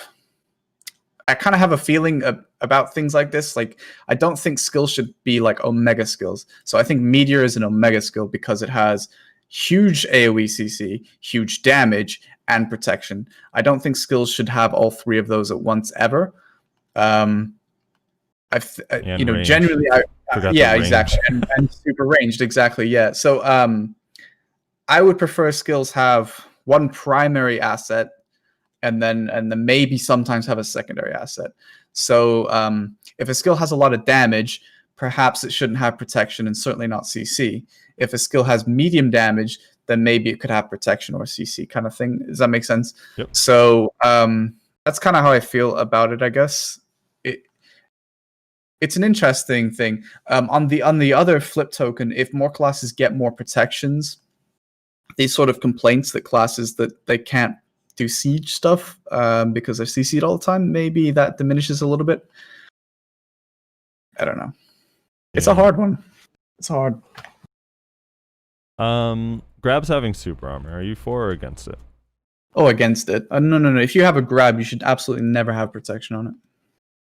I don't understand how you could ever argue that a grab should have protection. The only situation that maybe a grab should have protection is you could make the argument that in a large scale scenario, it helps grabbing casters and things like that in a blob, but I think that's more of an issue just how strong casters are. I don't really think you should ever have protection on a grab. I think a grab should be a skill-based mechanic that requires you to aim it well, not aim it on an iframe, and you're never protected. So the only example of like protected grabs that I think may be fair is...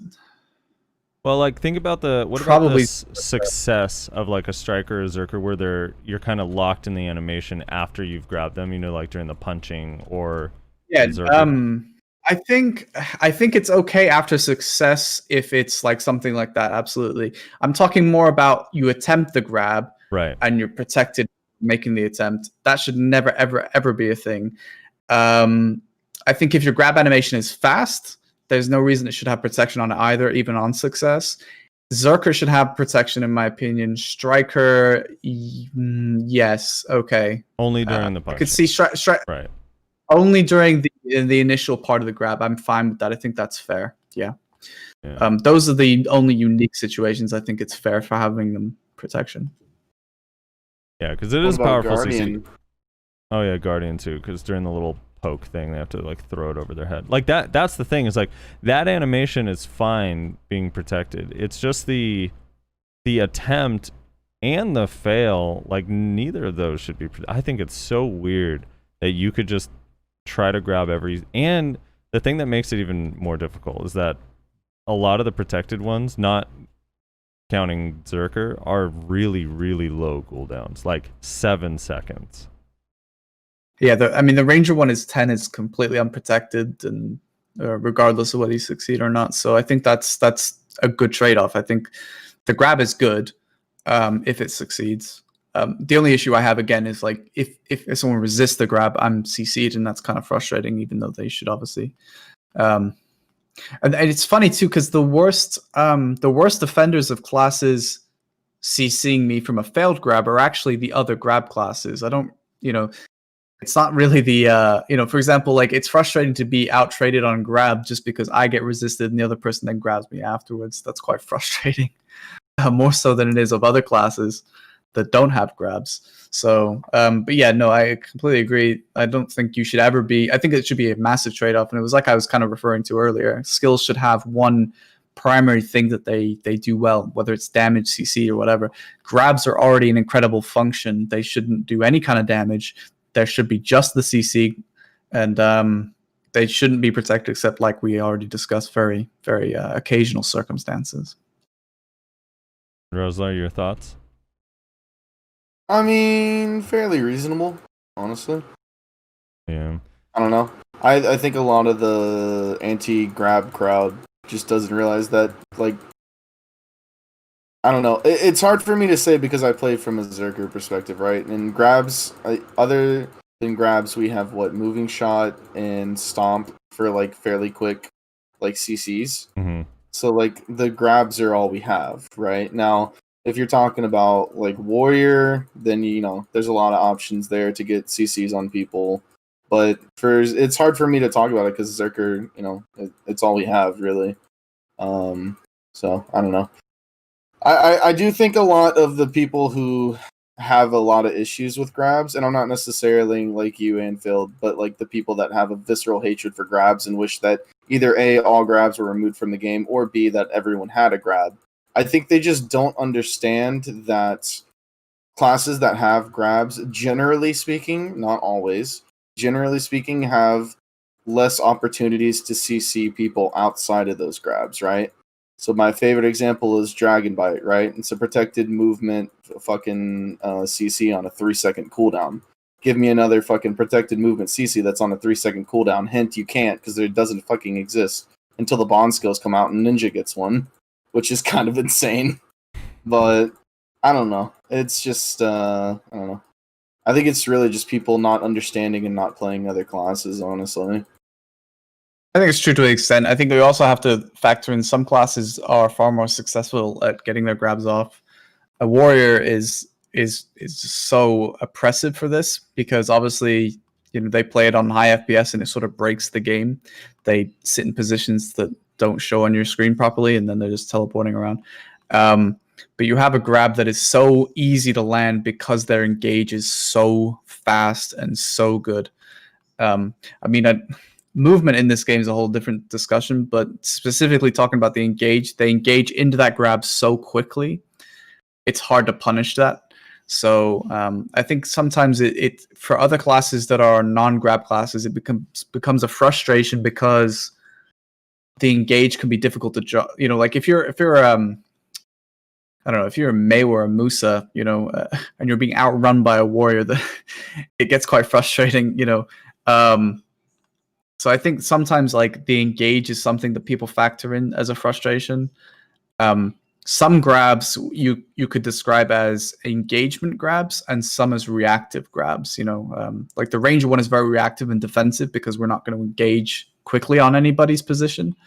Whereas some grabs are, I'm on top of you, I'm grabbing you. And I think some people take more issue in that sense because it's difficult to outplay that sometimes because the movement is so fast.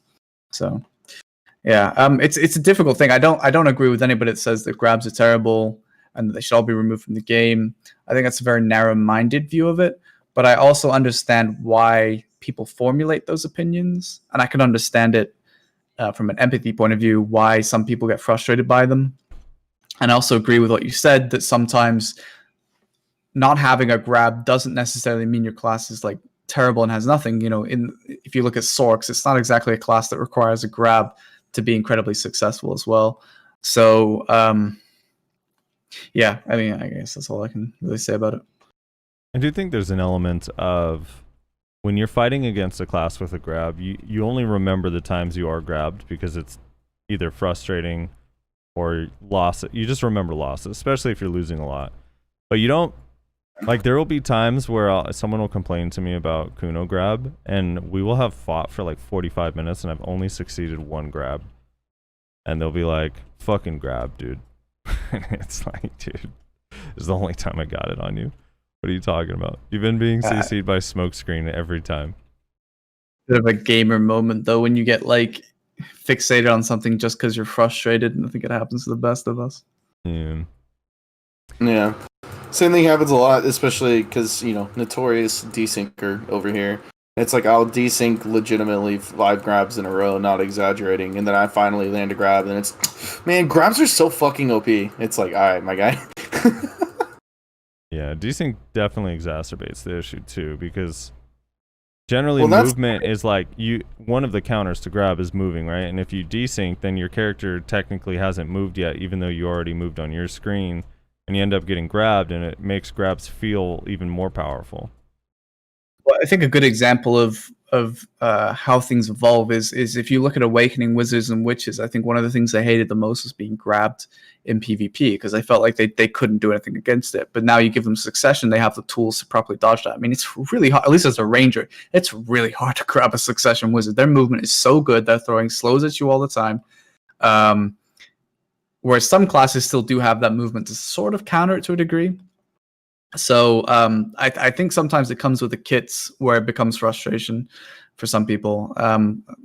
Most Wizards and Witches, when they played Awakening, I didn't have a problem ever grabbing them. They were very, very, very predictable. There was one witch I knew, Cecil, who was probably the best witch I've ever seen in Awakening, and he was the only one that ever gave me a hard time. But everyone else, it was so easy to grab them. And I think they become frustrated because they don't have the proper tools to evade grabs, either through A, mobility, or B, iframes. So I think that's part of the issue, is that some people might not feel that they have the tools to evade certain grabs from certain classes. So yeah, I guess maybe it's a tool issue, like, because those are the ways you dodge grabs, right? Realistic, you want to punish a grab by predicting an incoming grab by iframing or using some movement to dodge it and then countering a CC, because the grab should be unprotected. So if the player, I didn't mean to bump my mic, if the player is unprotected, then by going for a grab, then you can dodge and go for a CC. That should be how it effectively should work. Yeah. Let's move on to more positive, non-grab speak. Rabam skills. So you mentioned it earlier. You're kind of excited for Rabam skills. They gave us kind of no details. Really, they just said that they're working on new Rabam skills for Awakening. Although it's still like I was looking at the wording and I'm like, is there any way to misinterpret this? Like, there's a chance that maybe they're not actually Awakening skills, but Rabams that you can only use in Awakening. Who knows? I have no idea. But they're adding new Rabams for Awakening as far as the translation is concerned. Is there anything specific you're kind of hoping for? How good are Rangers' current pre-Awaken Rabams, and what are you kind of hoping for on Rangers specifically, Anfield?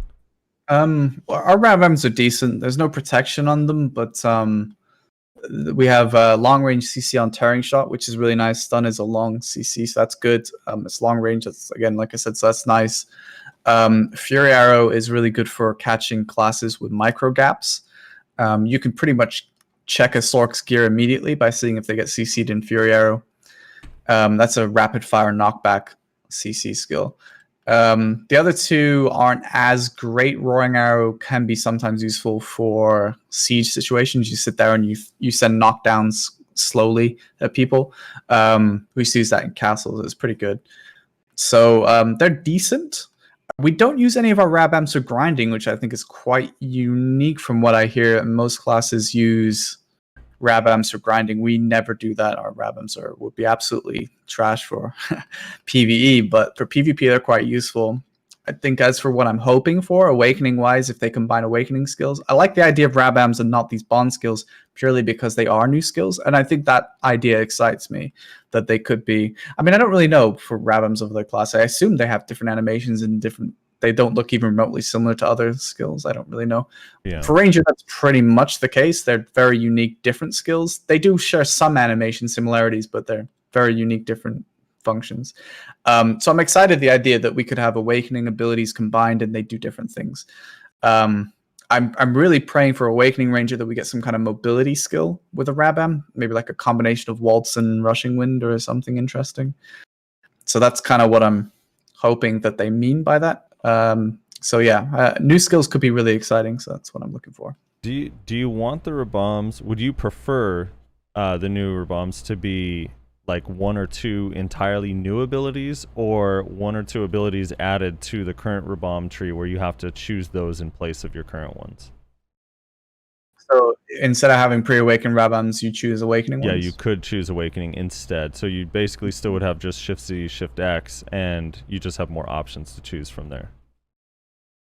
It's an interesting point.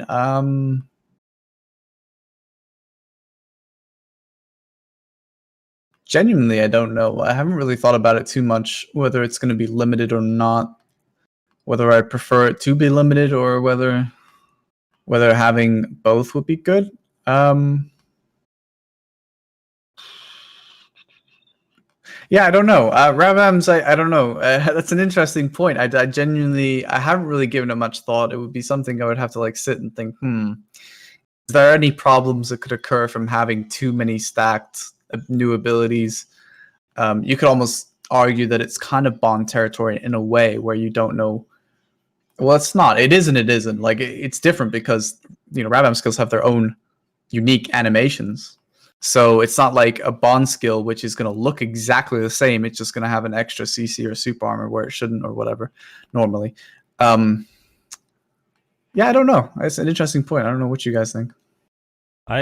For me, I mean, just as far as like, if I'm focused on, I just want the game to be more fun, I feel like I'd rather just have entirely new ones and not have to replace the other ones, just because more skills makes it feel like there's just more stuff your class can do. So I'm kind of hoping they're new. I don't know what keybind we'll use. Maybe Shift C. There's some classes that already have Shift C, like Striker. Some Succession classes use Shift C. Or the Ranger ones, it's fine to put them on the hotbar, which is what I do. I don't like Shift C, so. But I kind of hope that they're entirely new. My other thing is, I'm wondering if, like, Succession Kit feels, even though it's obviously, like, well-rounded and powerful on a lot of the classes, if you're not able to use these Rabam skills from the Awakening tree in Succession, like, Awakening feels like it has way more depth, just because you're tapping into both Pre-Awaken and Awaken kits, the 2 base Rabam skills, and then now the Awakening one. Like, Suck already feels a little bit limited in that regard. Do you feel the same way, or? Yeah, Succession is the dumbed down version of any class for the most part. At least it feels that way for me. I guess if you add 2 more skills onto the Awakening, does it really make that much of a difference? It's already Awakening is already 90% of the time is pretty much the higher APM, more complicated spec. I don't know how you change that. Unless you literally come up with new skills for the successions that don't exist in normal pre-awakening. I don't know how you would alter that, because it's already true, right? Well, at least I guess maybe some classes you could argue it's not. For Ranger, I'd certainly say it's true, but yeah, I don't know. Since it's already the case for me that Awakening is the far more complicated, more depth spec, maybe that's what they want. You know, Succession is the easy to pick up for newer players, console players, easier to play. Maybe that's the plan.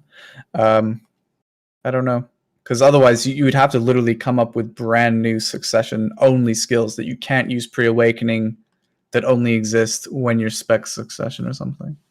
Yeah. The irony of the Succession being the console spec is that console still doesn't have Succession. Yeah, they don't have Guardian either, and that Guardian is a pretty console class. That's a pretty console spec too. Yeah, dude, it's weird that.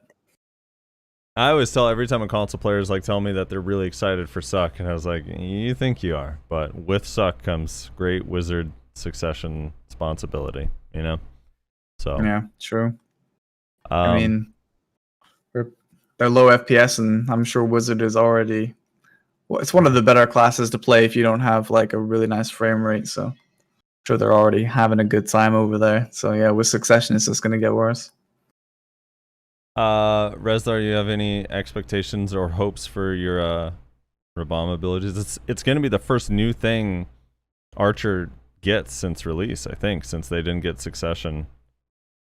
Pretty much. I don't know. I'm excited to see like the uses people come up with for the bond skills. I honestly feel like both the Zerker and the Archer ones are pretty like cut and dry. Like it's pretty obvious which ones to take for the most part. So for the classes that I play, it's like kind of whatever. But I'm excited to see what like other people come up with for like their bonds that they have on their classes, right? Yeah, do you prefer them to be new skills or in lieu of the current Rabams?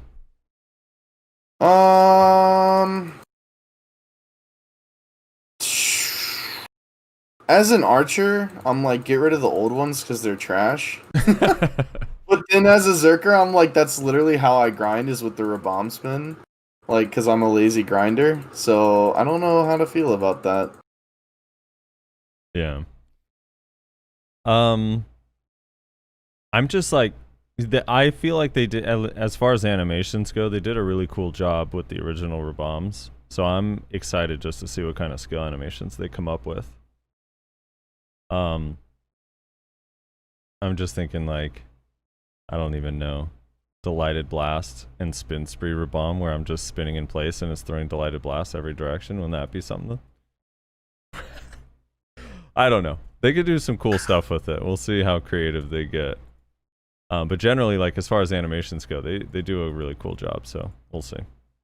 I'm kind of curious, Anfield. This was not on the list of things to talk about. But how's Hashashin over in EU? Do you find that it's still relatively popular, and does Do EU players feel like it's a powerful class or overpowered or strong? I know leading up to the launch, when everyone was reading the skills, everyone was saying that it was pretty OP. It has evasion, its movement is crazy, and I don't know. At least over here in NA, it's mostly ho hum. I feel like no one's really cares about that class already.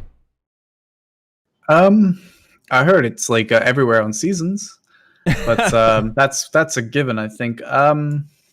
I had a friend that rerolled to it. That was a ninja main, and then Serpent got buffed and he rerolled back.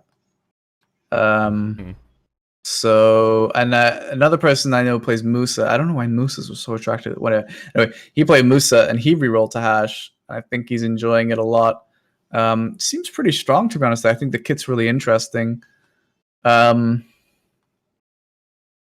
Yeah, I don't think it's omega popular with geared players. It's not like people are re-rolling en masse to that. You know, I think the issue Hash has is that there are existing classes that are so overtuned at the moment that it's competing against that. When Guardian came out, there was no succession, unless I'm really badly wrong. Shit, now I don't know. I don't think there was. If there was succession, I really apologize, but I'm pretty sure there wasn't. So people appreciated how quickly or how OP Guardian was, and then they started rerolling Guardian. Now you have Succession Wizard, and I know so many people that are rerolling Wizard. I think because that kind of draws away from the new class, because the new class is still an unknown in many respects. I don't like to people jump and judge classes instantly. I like to at least see how they're played, because you know things were different. There was Succession insane. Yeah, there must not have been all Successions. Suck was out. Actually, Guardian, when it came out, was the only one that came out with its Succession, like shortly after. I think it came out like a week after Awakening. The Guardian Suck. Yeah, I think they weren't done with all the Successions. It was still relatively new. Also, people remember Wizard was like, when it was on Global Labs, everyone thought it was going to be trash. Trash, yeah. Yeah. You're right. Isn't that funny? Oh, man. Yeah. So, Guardian was still a very attractive class at the time for people. But now we have like definitively explored Succession. We have a set meta. It's not still in the discovery phase. People know how strong some classes are. And then Hash comes out, and then people are kind of hyped, some people, but like, why take the chance on a new class that could be pretty good? Maybe it's a good assassin type class, or you could just play Succession Wizard. So yeah. It's I don't see a lot of super geared players rerolling to it. A couple, but not as many as I think many people expected to go. Yeah. I feel like one of the issues, so it has really good within combat movement, if that makes sense. Like when you're in a fight, it's good at, you know, avoiding you and dodging you and moving around, and it's relatively difficult to track. But as far as like a flex, like if people are rolling from Ninja, Kuno, Moose, and Meiwa to it, I feel like Node Wars as a flex member, getting around is difficult on Hashashin, like long distances. You don't have Chase, Tiger Blade, or Target Chase, so it's like, I don't know, getting to the fights seems kind of difficult on that class. And I know like with the guild I was in, like a lot of the Node Wars, they started just putting Hashashins in the main ball, not as flex. Interesting. Yeah, I did a small race in the battle arena from one end to the other with two Hashashins. One was Succession, one was Awakening. And I just used my Awakening buff to move faster, and they both blitzed past me. I was like, wow. Well, I couldn't believe they have like the but burst. long distance, you're saying, is bad. Well, by the time they get to the end of the arena, right? Like now, if you're against a Kuno or a Ninja, right? Like you're against other flex classes, and you don't have any stamina to start with because you use your mobility to get there. That makes the fight like just way more difficult. Yeah. Yeah. So I don't know. I don't know why I was so hyped for the class, and like I just lost that energy about it. And I think it's because all the skill animations, they kind of went with the same design choice that they did with Succession Lawn, where you kind of just hold the skill for a while and it does damage over time, which I just don't think feels that fun, even though the animations are really fucking cool. Another issue too is all the season Hashishins are locked in because they won't give us early graduation. Which Yes, I that's have another good point. a couple friends who, before Awakening and Succession came out, grinded up like 1900 skill points on their Hashishin and then no early graduation. So they're like, well, fuck, I'm stuck. Like, I'm not going to level up another one and grind all these skill points out. It's just, I don't understand, because the reason why a lot of people thought they'd get it is because KR got early graduation only 2 weeks after the season came out. So yeah, as I understand it, it's actually not Cacao that is in charge of that decision. It's they have to wait for PA to give them, because I asked about it. So they have to wait for PA to tell them, which is weird since they gave Korea early graduation so quickly. And I think you're right. There's a lot of people I know that made seasonal Hashishins, and they're like, well, we can't progress. I mean, it's okay because at least they can grind Star's End with 245 AP, no problem. True. Yeah, True. it's weird. Why they've delayed that. Yeah, my friend Rezlar, you know Cinny, but my friend Cinny is like, he's really hyped for Hashishin. He's like, man, I really want to try out Underwater, but I only have 308 DP or whatever the seasonal DP is, so he can't. Yeah, so I don't know. The seasonal thing is kind of dumb. We're waiting for early graduation as pending localization. But no, what it is, it's everything is content, right? So gotta delay it, right? So graduation is content, so delay it. Do you think that so we don't have a patch this week, or there's not going to be any maintenance, and then the following week we're getting Odalita. Do you think so? KR last week got the bond skills, they got the Marnie suspicious tag device. Do you think we're going to get all of that on the same day as Odalita? No. No, what do you mean, release content at the same there's no time? way, right? Are you crazy, my guy? No. I do think I don't think it'll take ages for some of these things. I think the Pegasus will definitely take a long time. Yeah. Before they give us that. The tag system they might throw in there. Here's what I'm worried about, actually. You make a good point about these extra global lab things. I'm concerned, and I'm almost positive that our version of Odalita will lack two major things, and that's the new ring, the accuracy ring that drops from Thorny Tree, which obviously would drastically change the income from there. It's like Star's End without distortion, almost. It would be better than Star's End without distortion, but you get my point. So that's one thing, and the other thing is I think they will probably neglect to give us the new craftable outfit, the Orzeka outfit. Obviously, it'll probably be called something different for us, but I'm pretty sure our build of Odalita will lack that because they'll view it as content and make sure that they delay that so they can release it at another time to be like, haha, look at all this fresh stuff we can give you. Yeah. So that stuff I feel like I'm way more hyped than some people about Odalita. Some people are really like negative Andes about it, but I'm really hyped about it. I think it's such a well-designed area. I think the Turo spot's gonna be fun to grind because it's unique and you do it with a buddy, and you got the Dead God, you've got the accuracy belt you can drop, and then obviously eventually I hope the leaves, or I think they're leaves and lungs for the Orzeka outfit. Yeah. I hope. So, I mean, there's lots of cool stuff going on with Odalita, and just in general, I think that the zone is so well made. It looks nice. It looks super nice. Yeah. It has I'm really hyped, but I would like them to release that stuff on Odalita release since they've made us wait artificially so long for it.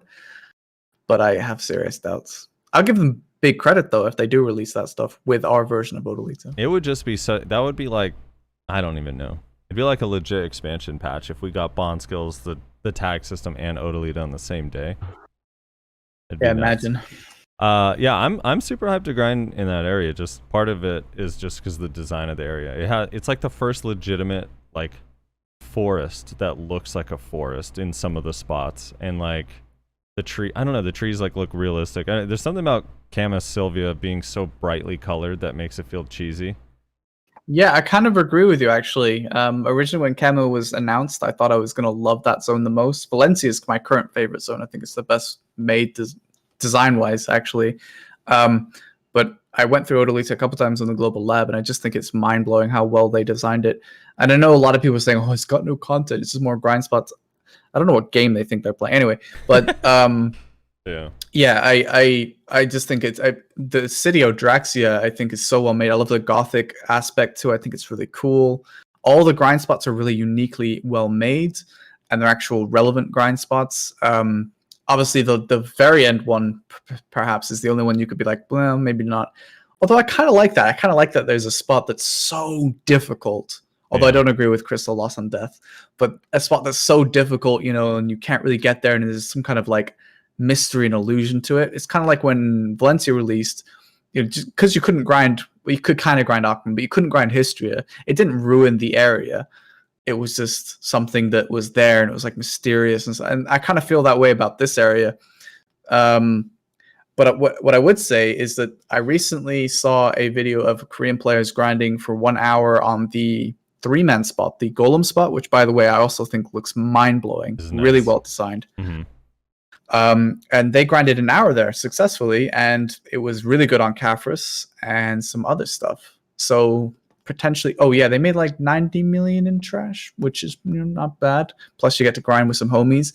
They changed it so that it was more predictable, because it's kind of like Dark Souls, where you have to dodge the attacks rather than look how tanky I am. I have high DP. Right. So like Sakurai is. So yeah, I think it's really cool. I'm genuinely very excited and hyped for it. Like, not like fake hyped, like I'm a streamer. I'm like, God, this is the only content. Ooh, I'm really excited. Like, I'm actually really excited genuinely about the whole thing. So yeah, I'll simp for Odalite all day long. So yeah, Odalite is cool. The Golem thing too, like you were saying, they're the big mobs with like the animations. It reminds me of BAMs from Terra a little bit. Oh, I never played that. So they basically had like, BAMs was short for big ass monster, but it was basically like, that was like the bosses everywhere around the map, where if you knew their animations, you could fight them, and it was like kind of fun fight, because you're just trying to avoid the red lines, basically go behind them. It has a similar feel to it. Yeah, definitely. I think Odalita has a lot of the, as far as content is concerned, like, yeah, it's a couple new grind spots and new stuff to strive for, but I think the Stars End Beach PvP is so like long in the tooth at this point. I think there's going to be a lot of PvP at Odalita that's going to be a lot more fun. Yeah, I mean, the people will be grinding the Dead God area, and plus it looks way cooler. I actually don't mind Stars End. I think I'm a little bit tired of it because I grind it so much, but I like the fact that it was like not ancient weapons I was killing for once. Mm-hmm. And I like the fact that you don't have to tier. And obviously all of Odalita isn't like a portal spot like Histria or Sakurai, so that's cool. And obviously, like you said, there'll be a lot of cool GVGs going on over the spots, because guilds are at war with each other, and I think that having multiple people at the spot inspires more likely GVGs than having one person grind a spot.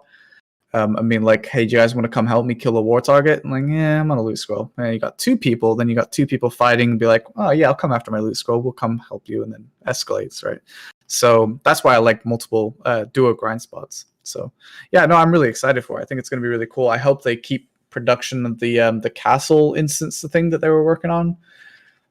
So that could come out later. I can't believe that's news on that. Where is that? With you, but we need some news on that, man. Where is that? That's what I'm. Yeah, I don't know.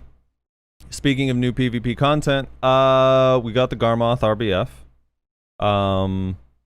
Is it what you expected? Is it? Do you enjoy it, Anfield? Have you tried it? What are your thoughts on it? I did try it. I have a couple opinions of it.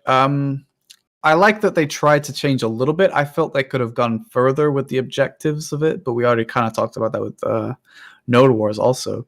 I think the buffs from the jars are a little OP. I feel like if they were going to make them that strong, they should make it like a... in 30 seconds it'll spawn here. I guess, like, I don't know if you guys play other like battle royales and stuff that weren't Shadow Arena. But they usually have some sort of care package system, and the care package is kind of announce where it's going to be, and then obviously teams merge that point. So if there was like a control point where the buff was going to be spawned, and then people go for it, because right now it's just kind of like randomly, there's a thing there, and I one hit that little jar thing, and then suddenly I got really OP buff.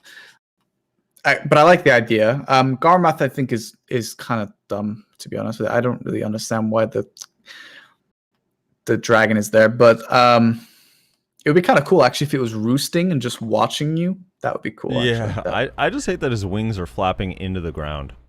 Yeah, So it's dumb. kind of weird. I mean, if you really think how big that dragon is and how narrow the kind of area is, it doesn't really make much sense. The multiple spawn thing, I think, is an interesting idea. I would prefer if somehow you were able to choose, though, because I had an instance where I respawned and I got designated one spawn point multiple times in a row, and the enemy team was just sat down there with complete control. I was like, well, what do I do? So it would be cool if I could be like, okay, well, I'm going to spawn over here. But I think generally the idea is good otherwise, but I would prefer it if there was somehow a way to choose a different location.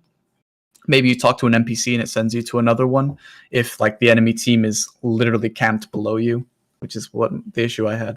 Right. And the final comment I would have on it is that I don't like the area simply because it's a little bit laggier for me, FPS wise. I guess because maybe the sort of fog and stuff, but Yeah. I think they basically looked to the fact that people GVG there and thought they did it for fun rather than the fact that it was just because Garmoth was there, and people were like, Yeah. "Oh wow!" The GMs will be like, "Wow, they really like this area." They love fighting there. Yeah, exactly, and maybe that's why they did it. But They always stay for 2 hours after. exactly, yeah.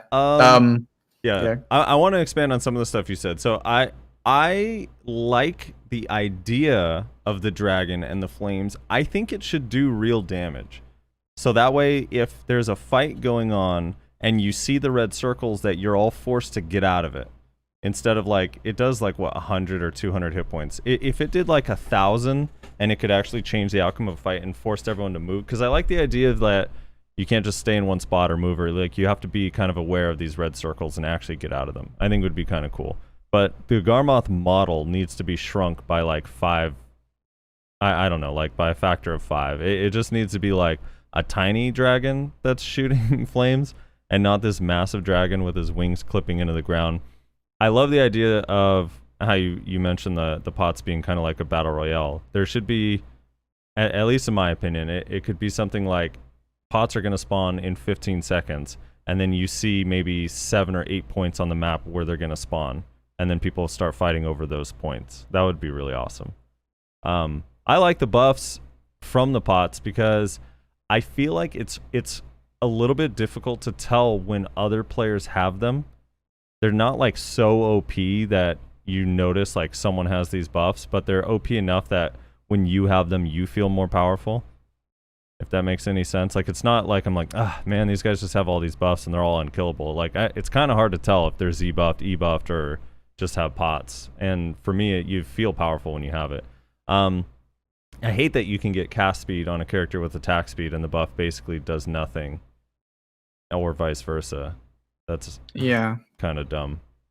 But overall, it's fun. And yeah, choosing the spawn point would be kind of nice because yeah, you're still getting camped at the bottom of some of the spawns. I've noticed as well. Maybe you just get a certain amount of kills and then Garmoth will do a strafing run for you and it'll only do damage to the enemy team. I don't know. But they could use the model from when you're out grinding in Dregan and Garmoth spawns. That's a much smaller model. Yeah, dude. I'm just like, wait, really? You guys developed this whole new thing and his wings are clipping into the dirt? It's so stupid. Have you tested out the... Or Rez, are you back? Or what are your thoughts on the new Garmoth area? I like it. I like that there's no walls for wizards to climb on. That's really nice. Yeah. It's still predominantly wizards in there. Oh yeah, for sure. I mean, it's PvP. That means Suck Wizard is gonna just clap kids. So that's just kind of unfortunately how it goes. But I think it's fun. I also really like the updated old RBF map. I think it's a lot better. It still suffers from similar problems to before, but like not quite as bad. So I really like it, honestly. Yeah, being able to choose where you could spawn would be really nice. What else? Yeah, Garmoth too big. I don't know if I want him to do more damage though. I don't know. I think I would have to just like play test that before I could really decide whether I like the idea of making him do damage or not, personally. Yeah, I But- just feel like if he's gonna do only 100 damage, he might as well just be removed. Is my thing, I guess. Well, he CCs is the big thing, right? Like, I've gotten kills off of Garmoth CCing people before. Maybe for added pressure, he should break your crystals. Apparently it does. Someone but- said that, but I've not. I don't yeah, I've even not get the. seen it. I've died twice to Garmoth as a last hit, which is insane to me because he does so little damage. But I've actually died to him twice, and I haven't. It doesn't even give you the notification that, your costume has saved you or anything. Or I've never lost a crystal. I've never lost a thing in my inventory, either a trade item or a coin or anything. So I Yeah, don't it know. was probably a meme or someone making a big mistake.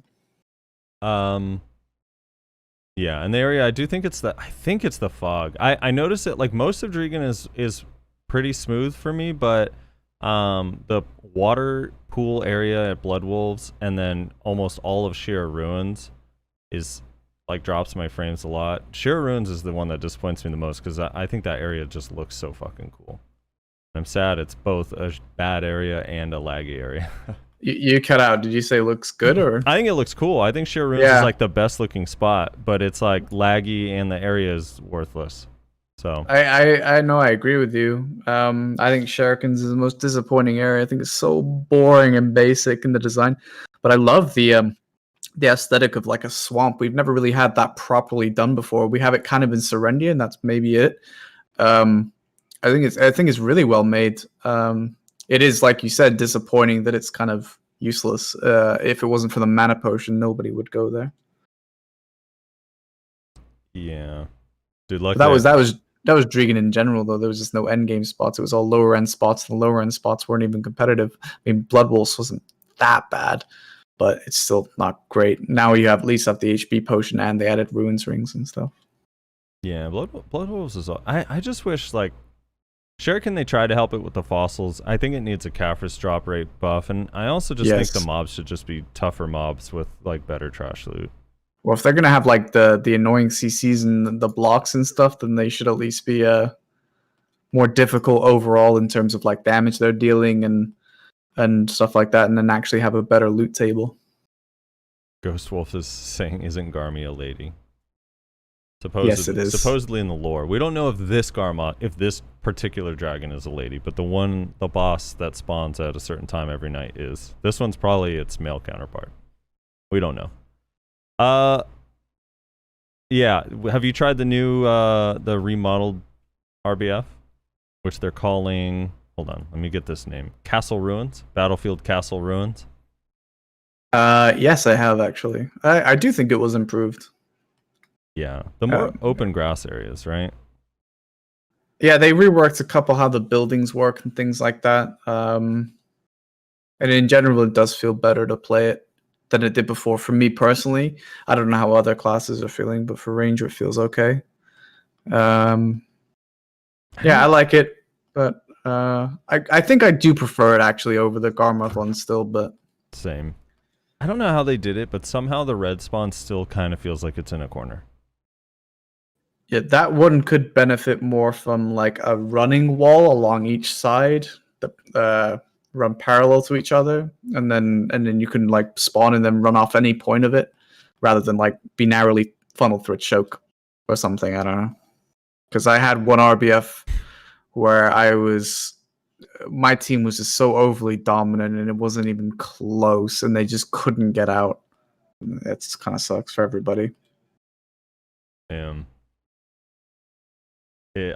mean, all right, so there's 2 maps on here. Looks like there's room for a bunch more. Hopefully we get some more RBF, because Yeah. variety ones are cool. My only concern is, like, right now it's popular because these are new and fresh, but I mean, what we have 10 possible channels to go into in both of these, and only 2 or 3 of them have players playing in them at a time. And I feel like that's a product of the rewards are still absolutely shit. I don't know. Although during this event, you get 50 dust once a day for completing the daily quest. I kind of wish that was permanent. Am I crazy? Would that be OP? I feel similar about that actually. Once a I day, do also want to point out, though, that New RBF maps is dope as fuck, and they're really good. I think definitely improvements on the old maps, right? The old map rather. Still does not solve the main issue with RBF, which is Succession Wizard. That's a class balance issue.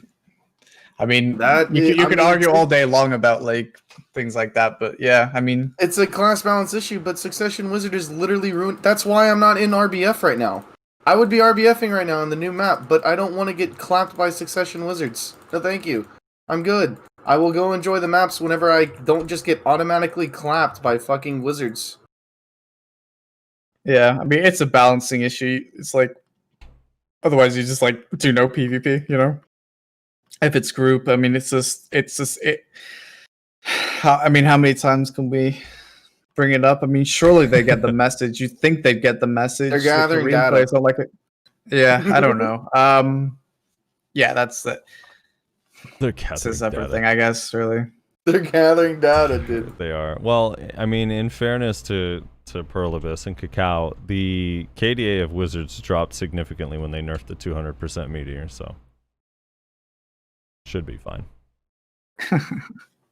Tamer, they finally fixed Tamer and Suck Wizard. Dude, you know, one of the things that's so funny when I was reading through the bond skills on stream, like someone in chat was like, I was like reading through the Solar Flare getting super armor, and someone was like, hell yeah, Warrior's finally viable.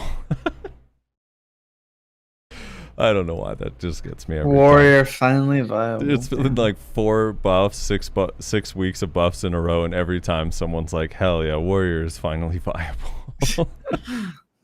Next buff's lingering super armor back. Oh, dude. Oh no, don't. So the last thing, they added a global lab for Korea specifically. A global lab server that's for Koreans only, and they said they plan to expand that to other regions. Do you think there's a benefit to us having our own localized global lab, and what is the goal of this? I have absolutely no idea. What do you gain from that ping? I guess just ping. I don't know. I'm trying to think like what the benefit to that would be. I think it's kind of interesting that you do get to play with people from all over the world and explore things together and experiment. I guess there's language barrier stuff, but is this necessary? Well, I genuinely don't understand it. That's what I'm saying. I mean, will will our global lab receive things 8 months after the Korean global lab? I hope so. I hope we get the new region on our global lab late. That'd be funny. I'm not really like a global app tester, nor do I really know a lot of people who are. Is this something that has been like asked for, like from people? Like, have people been like, "I wish we had our own localized yada yada yada"? I don't know, because I don't know anybody that said that. I mean, the only benefit I could think of is if they actually plan to localize the content instantly that they create for the global lab. So each server would then get translated properly patches, which we don't have. Everything is in Korean. So if they do that and the whole client is in the client that you're localized to, but then doesn't that defeat the whole thing where they're like, by the way, guys, we aren't going to give you this stuff because it takes a long time to translate or whatever, right? That's no longer going to be an excuse if they update it to the global lab already translated, the patches are translated. So that's the only thing I could think of, is that the whole reason is to localize things to each specific region, so that the experience on the global lab is smoother. But if it's not that, then the only thing it can be is, here's some better ping. Everything is still Korean patch, and then the shoddy translations or no translations at all are in your actual client. It's weird, man. I don't know. Yeah, I don't get it. I do. I hope everything is a few months, but I just think it would be funny. Like, we get bond skills on global labs 3 months later. That would be really funny. It would be tragic. It would be tragic, but it would be super funny too. Yeah, I don't know. I don't know what the point is. It's like global labs is weird too. Like, I feel like we don't need individual global lab servers. We just need you to give us global lab patch notes in all languages. That would have been the change that we all want, not our own global lab. We're fine Yeah. without I global mean, lab. it could be hard, I guess, to test certain PvP changes. I mean, I don't think there's an issue in PV, but in PvP, maybe there's an issue with like the ping being bad, specifically from Europe and MENA to the KR server where it's held. But other than that, I'm not sure if it's not localization, what the benefit is. But who knows? I mean, maybe there's something that we're just overlooking. Sometimes that happens. You're like, oh, well, that was obvious later that they did that, but I don't know personally. Yeah. Luckily on Global Labs, we get a lot of really valuable testing done when we put on our Pen Dead God armor and test out changes. That was the other thing. I mean, I absolutely think that there should be that option there to test new content, but I also think you should be able to port exactly what you have on another region, select a character, port it over, and test from there. So you have the exact crystal setup, you have the exact levels of Caphras, enchantments, everything. So you don't have to set it up manually. It's just done for you. You port your character over and test that on whatever new patch that they've done. 100%, because like it's so hard, because if you go on PvP people, you have to kind of set it up with a friend. So you're like, okay, let's exchange. Okay, this is the gear we're going to set it at. They have improved the global lab in terms of how easy it is to obtain certain gear levels. You don't have to enchant anymore for the most part. Things like that. That's good. You know, you can get Caphras without enchanting, failing deliberately, and extracting.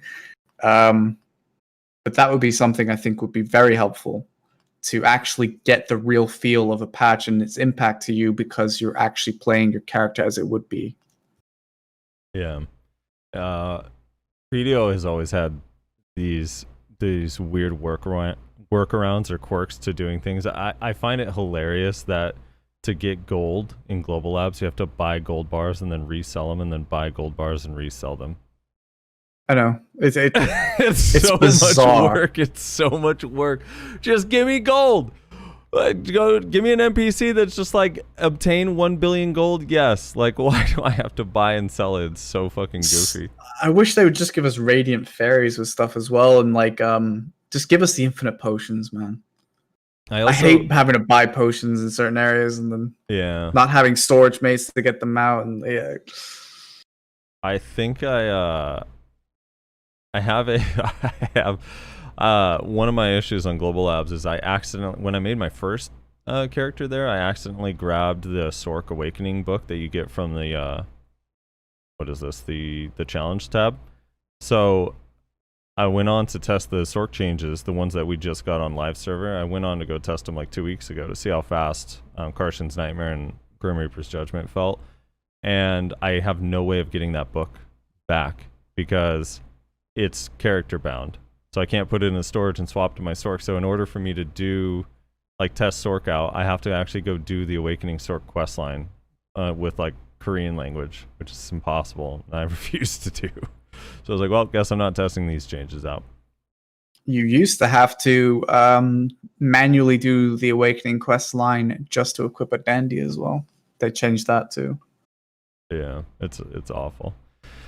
I was so confused. I was like, okay, I consumed the Awakening Ranger book. Okay, I got Awakening. Why can't I equip a dandy? You have to do the Awakening. What?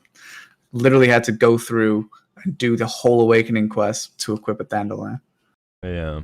So Airfro is saying, I think Suck Wiz is worse in Garmoth RBF. I play my Suck Striker. That's just dumb, Airfro. Is that because they can't have high ground, or what? What is his reasoning? I have no idea. Worse than what? Suck Wizard in the other one, but still better than everyone else that doesn't even... Oh my god. Oh, dude. Yeah, that isn't... This hard disagree. That's a hard. You gotta learn how to play Suck Wizard. I mean, the Garmoth RBF is literally just an open field GVG. Like, you have one side, the other team has the other. Go. Like, it's literally just an open field GVG. So, I mean, Suck Wizard is still insane because it's Suck Wizard, but it's not a fault of the RBF. It's just Suck Wizard being Suck Wizard, unfortunately. My 11 out of 10 class is only a 10-10 on Garmoth RBF. Yeah, pretty much. I think that's it. Is there anything else you wanted to ask? Oh, someone was asking Anfield, what change would you make to Succession Ranger if you could to help it in 1v1 specifically, without buffing its large scale, if there was such a way to do so? Yeah, actually there is. I did reply to him. I guess he didn't see it the first time he asked it. I think that you just give it an S block and give it Call from Sky and iframe on cooldown, so that it's iframe on cooldown and then it cools down its super armor. Since it's a non-attack skill that doesn't move you very far and sends you in the air and easy grab, I don't think that's too easy to complain. Maybe increase the distance as well in the first one when it's cooling down. So Yeah. and yeah, give it an S block. That would probably help it. I don't think any of those two changes would remotely impact the siege really. So I guess that's what I would do for it. All right. You have anything else, Rezard? I bet you he did see it the first time, but he wanted Anfield to say it on the podcast so that the intern over at Pro Abyss can hear him say it. Well, I didn't actually see you reply, so I apologize. Although, yeah, vocal. He typed it twice. The first time I replied, he must not have seen it. And what would you do to buff Kuno? I would cut its movement down by 50% because I don't understand why you can have stealth and move like Sonic. Yeah, dude, I say just like grabs, give grab and stealth to all classes, you know, then we'll be fine. Stealth all classes. Yeah, I don't know. Actually, just quickly, just as a quick statement, I guess. What do you feel about that?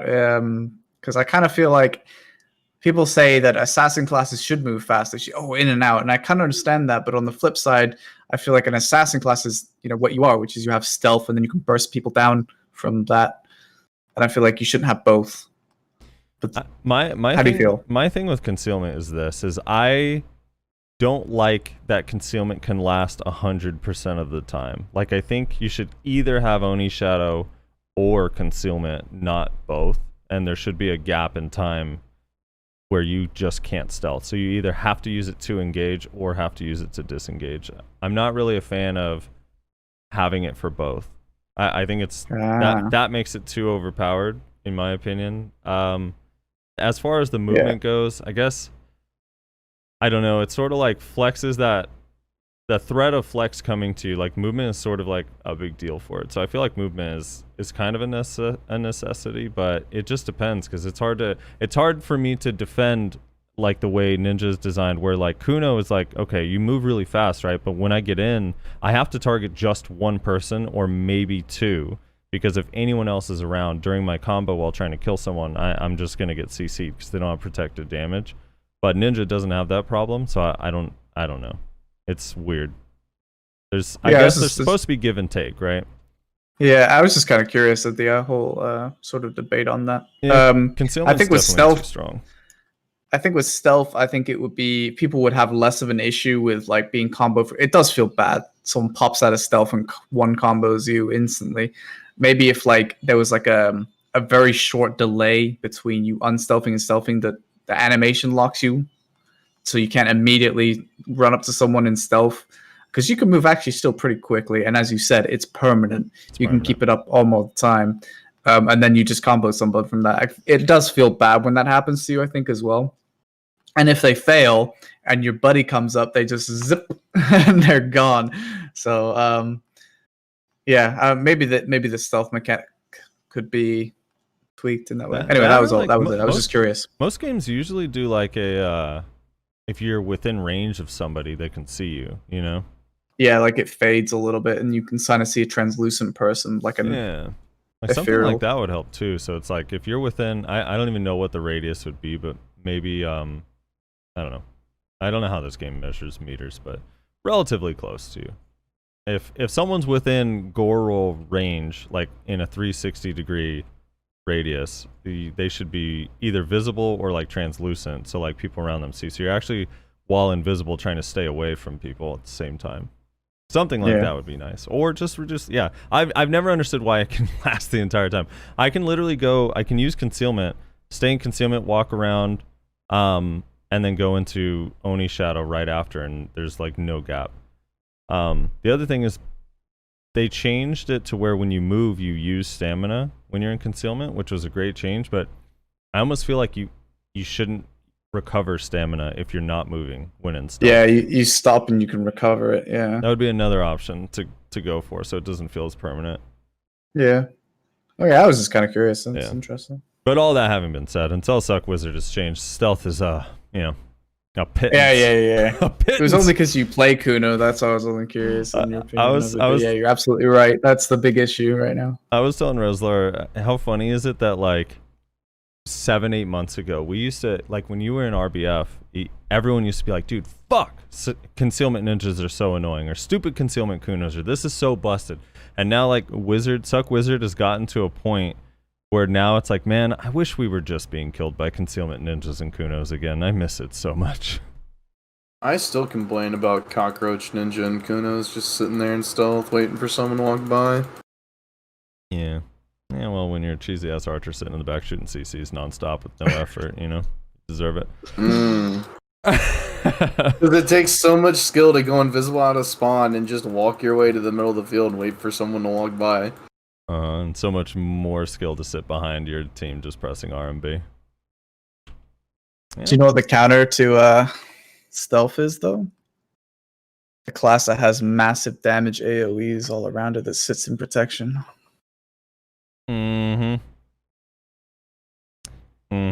So Succession Wizard? Soul Cypher says, Reza, you complain about everything. That's true. That is true. That's his job here. That's what we pay him for. He's paying the big bucks for. All right. So you know the deal. Anfield, we usually head over. We do some comments from the previous week's video. You are 100% welcome to stay. We'd love for you to stick around and answer questions if people have any. I'll pass it to you regularly. If not, you're free to go. It's totally up to you.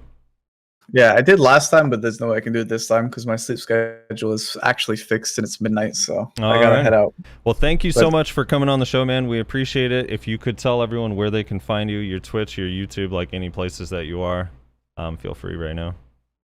Yeah, I stream on Twitch. I have a YouTube as well, but you can find that through Twitch, I suppose. It's just Anfield W, and I just stream a lot of BDO, and I play a Ranger. So yeah. And you do, thanks a lot for having me, guys. I had fun. You do a World of Warcraft stream sometimes as well? Sometimes, yeah. On Sunday, I'll sometimes stream Classic WoW as like my chill day, but I'll still talk about BDO most of the time. So, yeah.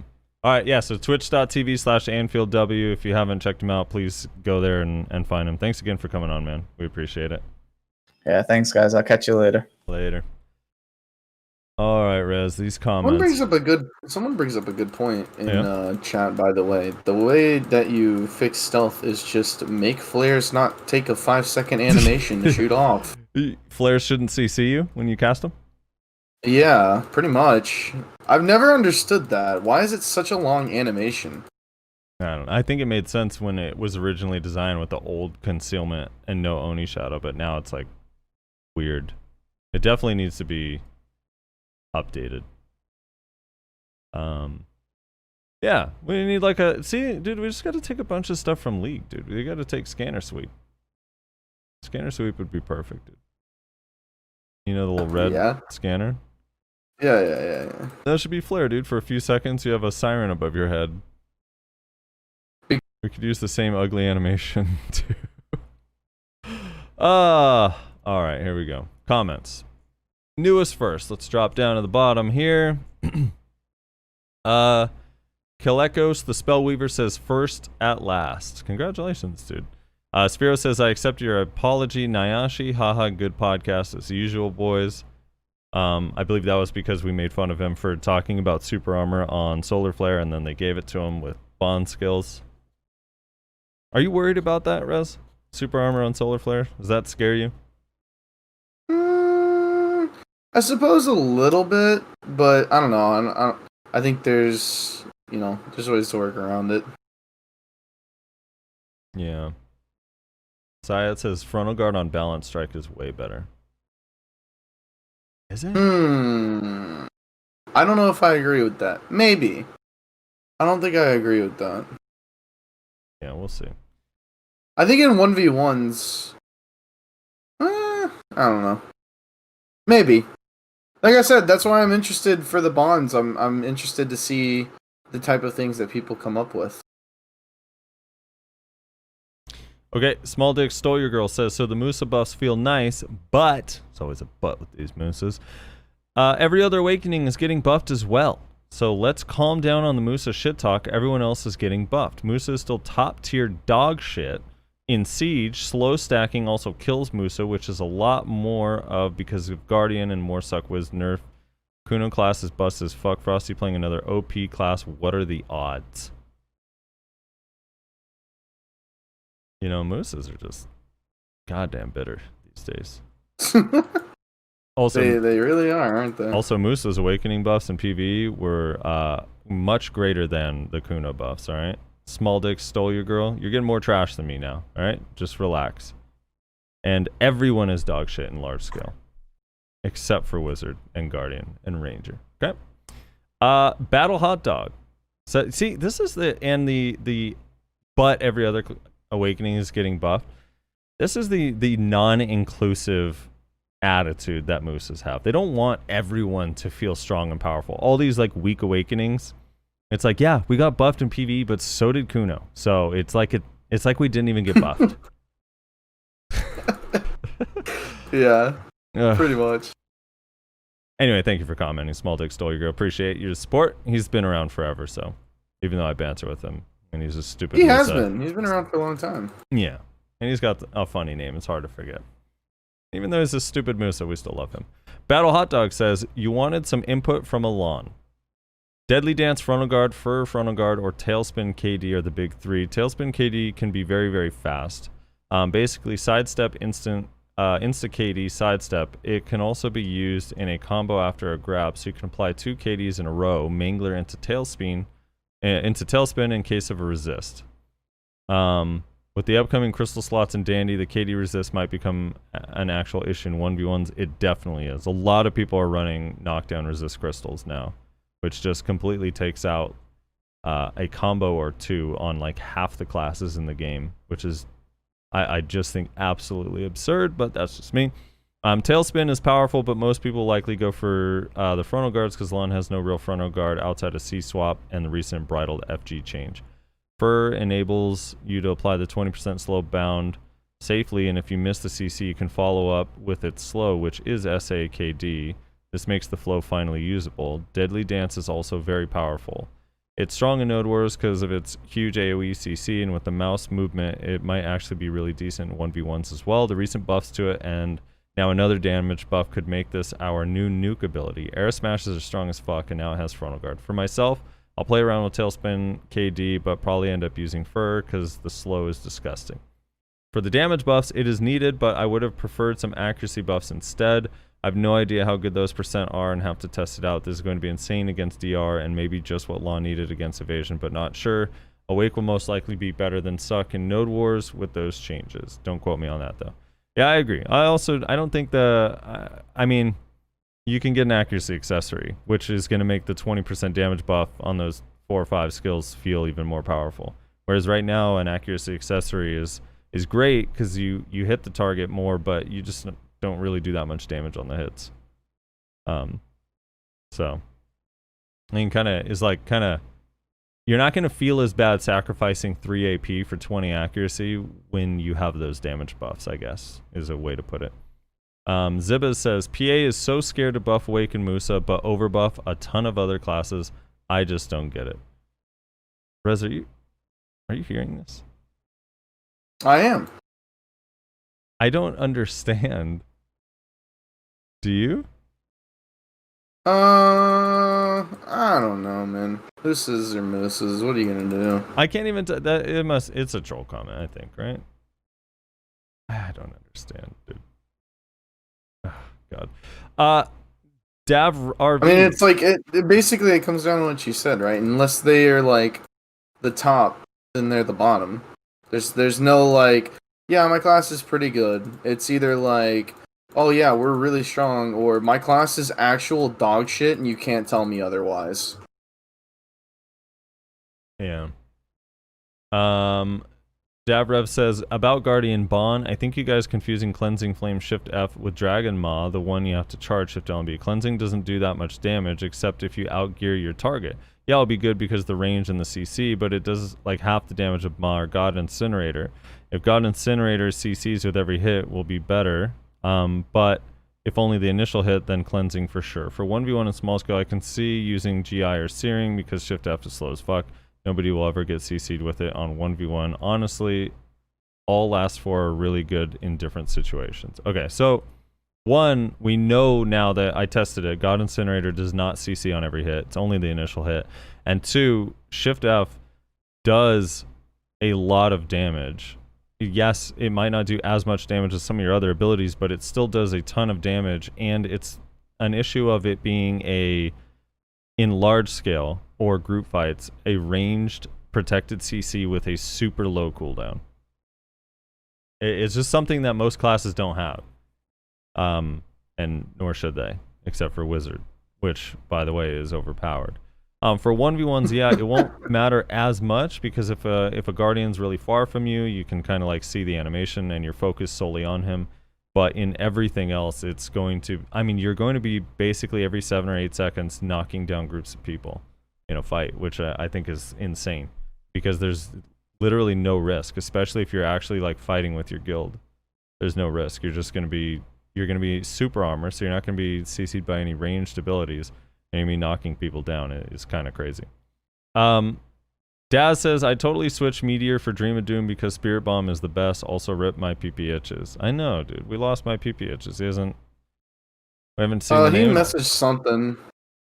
He said something about how his thing got like denied or some shit and that he would be back eventually. Yeah. Yeah, Dream of Doom. That's one of the reasons I actually liked Sork when I first started. I was like, dude, it has the Spirit Bomb animation. This is kind of sick. Although I wish, like, I love the black hole animation on Sork's ult. I wish that was just a regular ability. Like, remove the vacuum and just make it like a damage dealing ball over time that actually hits kind of hard. That skill just looks so cool. It's sad it's wasted on an ult that nobody uses. Vesper BR says, gotta insert the featuring Nayashe in the podcast logo. I mean, leave it as it is. Meiwa deserves to be forgotten. Yikes, dude. Poor Meiwa, dude. Nayashe's here in spirit with us. He was, he had a sticky snowflake elsewhere. Kenichi Sai says, now they only have to add one pre-awakened skill so that Mystic can get the frontal guard back on Twisted Collision. Unless the stiff on Crouching Wolf is an option. I also hope they make Awakening Rabam usable in Suck. God knows I want Spiral Torpedo on Succession. Hate having to rely on backstep from Crouching Wolf and Hidden Claw so much when grinding on Suck. Yeah. I'm super curious what the limitations are going to be on the Rabam skills. It's going to be crazy. Dr. Mahara says, this episode talks about a very big update to the game indeed. I like the changes overall. They provide more flexibility and unique options for players. I feel sad, however, that these changes are only for Awakening. Now classes that are already using Awakening benefit more, like Warrior or Sork. I play Suck Mystic, and for me, these changes don't add anything. They only make my current matchups with Awakening meta classes like Warrior harder. So should we all play Awakening now? I'm not sure I want to. As someone else pointed out, can Mystics get FG on Twisted Collision when using Succession, please? Alright, that needs to be FG when using both specs. Why only Suck? So you only think about yourself, Dr. Mahara. Yeah, I mean, on one hand, I agree, like, if you're Suck and you feel like your spec isn't very strong, but, I mean, right now, Suck Mystic is just, like, undeniably better than Awakened Mystic and really powerful in 1v1, so I don't know that it is that hard for you currently, but the sentiment is there. I kind of get the sentiment. I still think people are gonna, even with the spiral change, unless they buff Awakened Mystic's damage, most people are still gonna be playing Suck Mystic. Void Null says, alright, I think this week you guys did good. Only marginally laughed when Shy was ignored by devs, but I think there was a momentary pause, like, yeah, it does suck to be left out. of the party, or as the party class, and they probably do need buffs, but or maybe even PvE buffs, sure. To which I agree, and no, this is not me third impostering and placing words in people's mouths. This is the truth. Now don't argue. Also, what are your common tasks? I mean, what are our common tasks? What's he mean by that? That's a Among Us reference. Oh. Well, what are your common tasks? Wires, key card. I don't know if those are common, but yeah, you know, the usual. Rezlar's an imposter. No, dude, what? Chibaneko says in all caps, wait, Rezlar has a girlfriend? I know. I'm as surprised as you are. Turns out someone does want to date shitty BDO Alex Jones. Look, it's if you want to call his love for the Saints a relationship, that's fine. Talented Sniping says, season only RBF, what the fuck? What the fuck is that? Can we get a trial only for fuck's sakes? Like, why can't we have fairish fights where gear doesn't matter as much? Why would you not double the amount of Kaffers that you get in grind spots, life skilling events, rifts, etc. instead of doubling the cost? This would double the amount of Kaffers in the game without making it even harder for less geared players who are just starting to get into Kaffers progress. And yeah, definitely taking Shift F. Just found God Incinerator funny because it's the main Guardian meme everyone uses. Oh, just stand there and Shift Q, which is really strong, but also like Frosty said, no. That not that hard to counter. Yeah, I don't know about a trial only. Maybe they should allow trial characters in with the seasonal or something. I don't know. I just feel like trial only RBF sounds really fun on paper, but eventually it's just going to be empty and no one's going to play it. They should. I do think they should make a trial only RBF, but it should only be like one RBF. Like, there's no need to have, like, because isn't there only one season RBF too? It needs to be like that, where there's just one, so it's not taking up any space. You know? Yeah. I don't know. I'm wondering if would it be so bad if trial RBF was just tied into seasonal RBF? Like, you could play with seasonal character, just gear match seasonal. What's the trial gear right now? Trial gear is above seasonal, so it'd have to be lowered because the max in seasonal is like 242, 245 or something AP with like 306 DP, and in trial it's 258, 260. So it'd have to be even lower. And it's Kudum versus Nuver too, is what Side's saying. I guess it's actually technically more gear. It's just you're using more similar gear. But yeah, if it just matched seasonal, I feel like that'd be cool. That way it'd be like more people can participate. I was talking to Cinny and he was saying like seasonal RBF on day one was really fun, and now it's empty and it's actually really hard to get a fight because people just aren't participating. And I feel like that's what would happen with trial RBF too. So maybe just combine them and equalize the gear at like the max that you can get in seasonal or something. I don't know. Abraxas KB says at 1329 Frosty uses a program for sound volumes. What is the name of that program? By the way, thanks for making this podcast. I believe he was talking about this program, which is a it's called like trumpet sound or something, or ear trumpet. That's what it's called. It's on the Microsoft Store.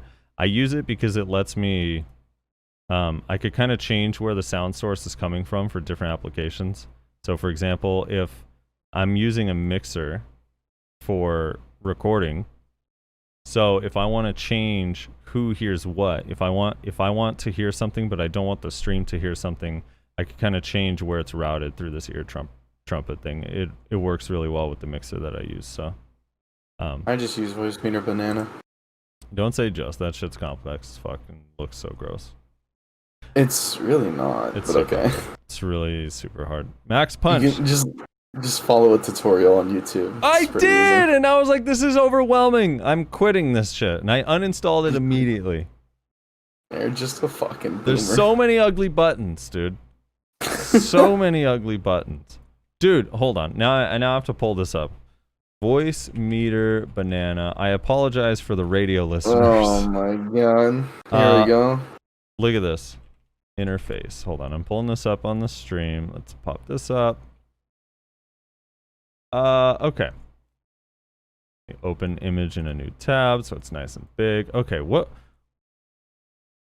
Look at this interface, and then look at this interface. Like one of them is like really, really nice and eloquent and looks good and has just simple bars that you kind of move. This other one is like, what in the fuck is even happening on this interface? This is the worst design UI of all time. This is so bad. No one should use. I know it's really powerful, but come on. And also, what's this? The skeuomorphism with the fucking fake tape recorder thing. Come on, give me a break. Voice meter, get it together. All right. Update your interface. This is unacceptable. Absolutely unacceptable. I'm just saying. All right, moving on. Now, if we were sponsored by Voice Meter, that would have been a very positive segment. Max Punch says, I have no idea. We do have room for one sponsorship, by the way. We're very limited. Yeah, dude, a little very hard limited. Scarce resources over here, okay? Max Punch says, I have no idea about what's the name of Musa abilities, but hearing that they could potentially kite even better makes me feel like Griefer's got a nice buff here. Seems like it will be pretty uncomfortable grinding at Star's End in the near future.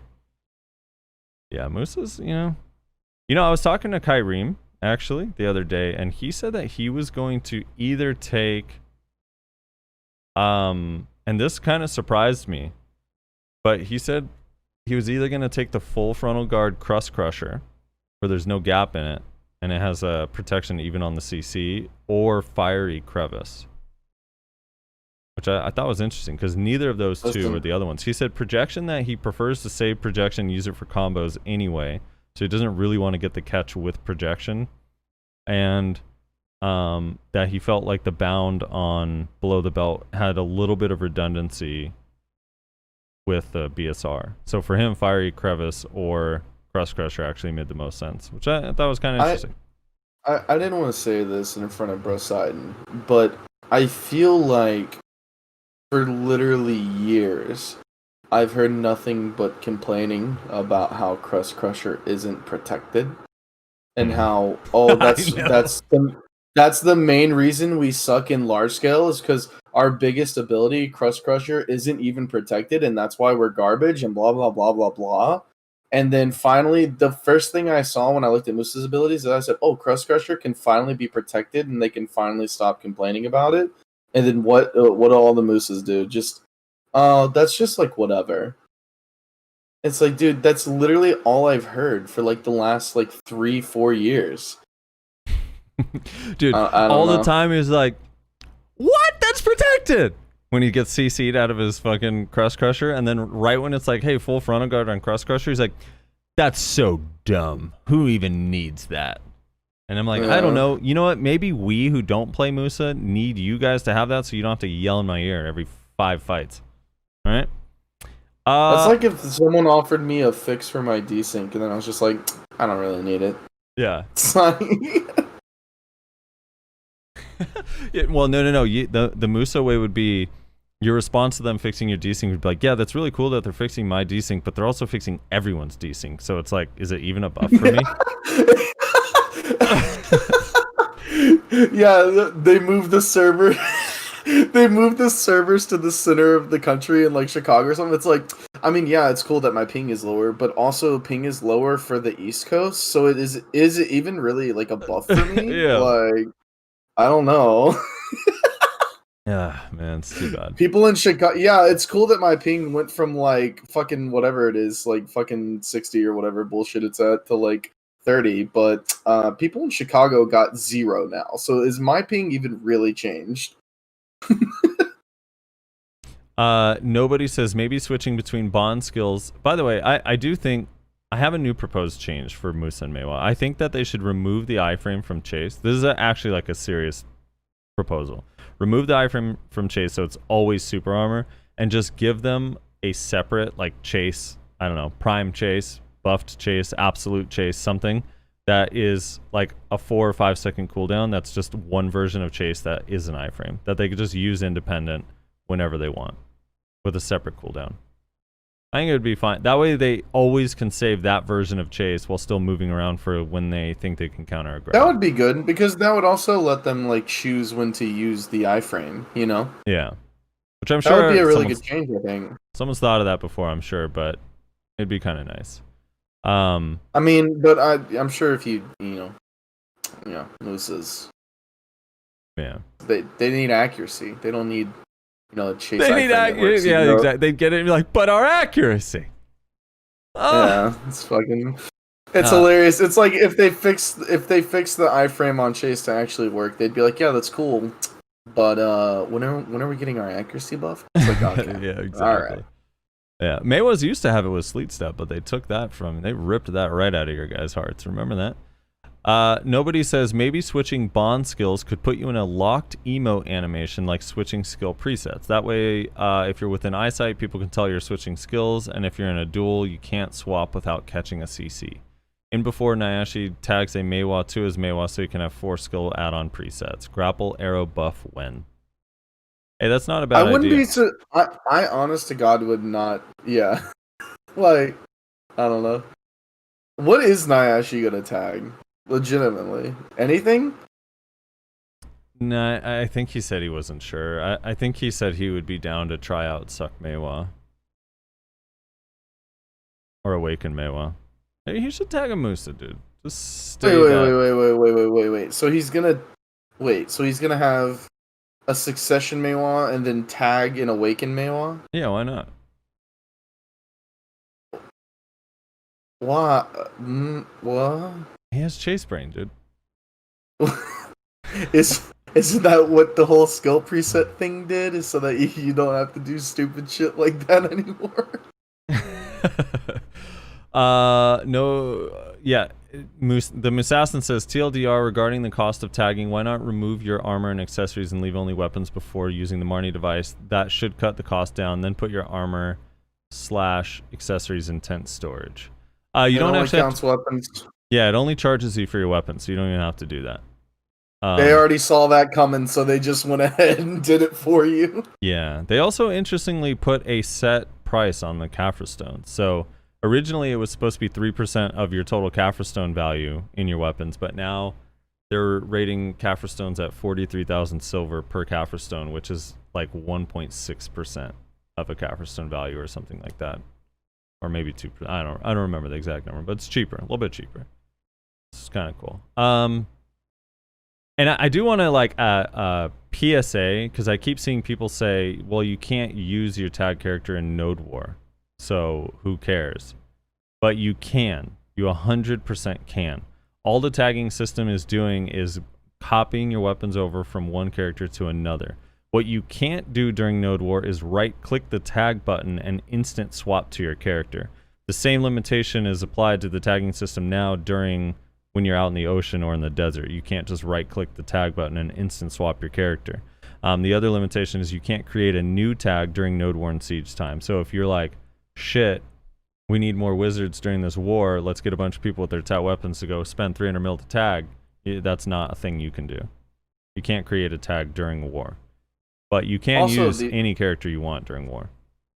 The other thing is, like, that would be a stupid rule anyway, because there's a really easy way to get around that, which is just have the wizard be your main, and then tag the other class that you're going to do everything else on. So that would be a really stupid limitation, because there's a really easy workaround. Ashfar says, what do you mean the league ranking system is broken? The second I had hit D5, I started getting challengers in my games and had to climb to D1 that way. Seems perfectly fine to me. P.S. In your case, Frosty, you're getting higher level players since majority of league community is between silver and low platinum. They tend to saturate the queue. By the way, I am no longer getting higher level players, and I'm still just getting farmed. So the other thing, too, is like, I mean, it's like mostly people that are like, so I'm bronze 1. I'm mostly getting people that are like silver 4, occasionally silver 3, and then a few bronze players now in my matches. But like, it is either my team just completely dominates or my team is just not actually looking at their monitor for entire matches. I don't know. It's insane. Relying on other people to rank up is the craziest thing ever. It feels crazy.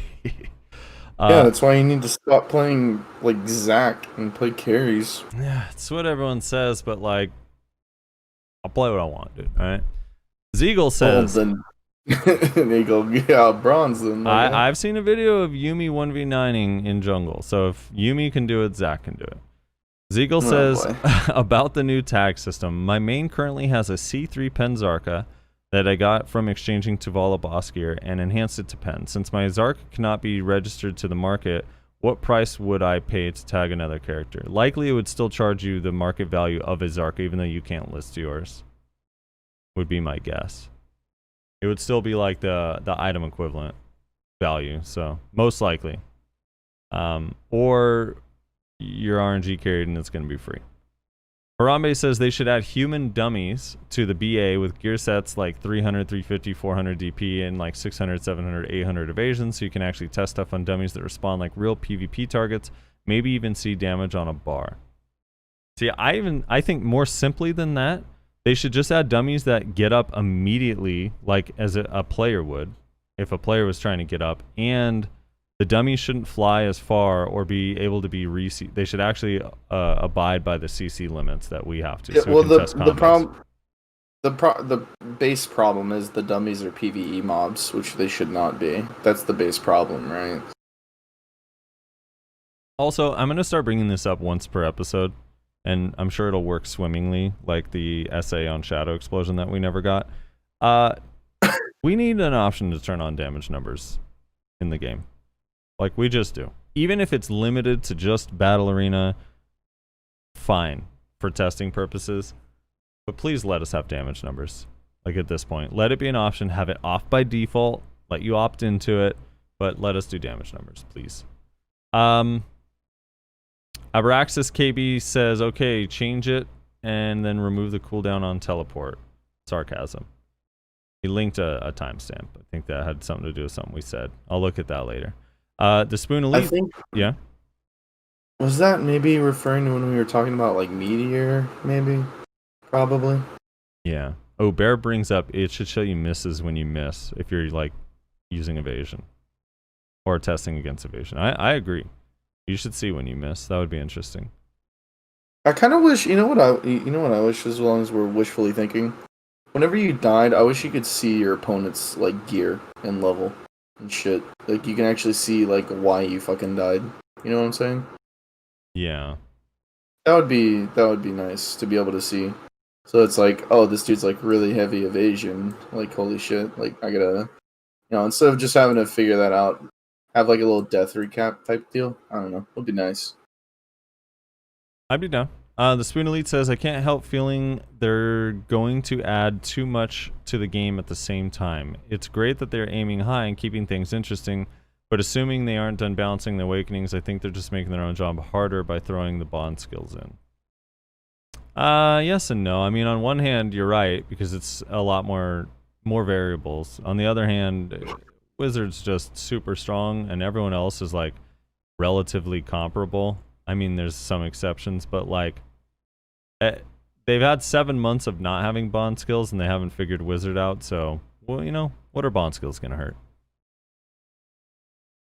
0H says, I've been practicing Striker for tagging to complement my Mei, and holy shit, having 2 AoE grabs and protected AoE CCs that don't have a 2-pixel hitbox is insane. It takes half the effort to beat most classes Meiwa has troubles with, does great damage, and has 3 manageable iframes.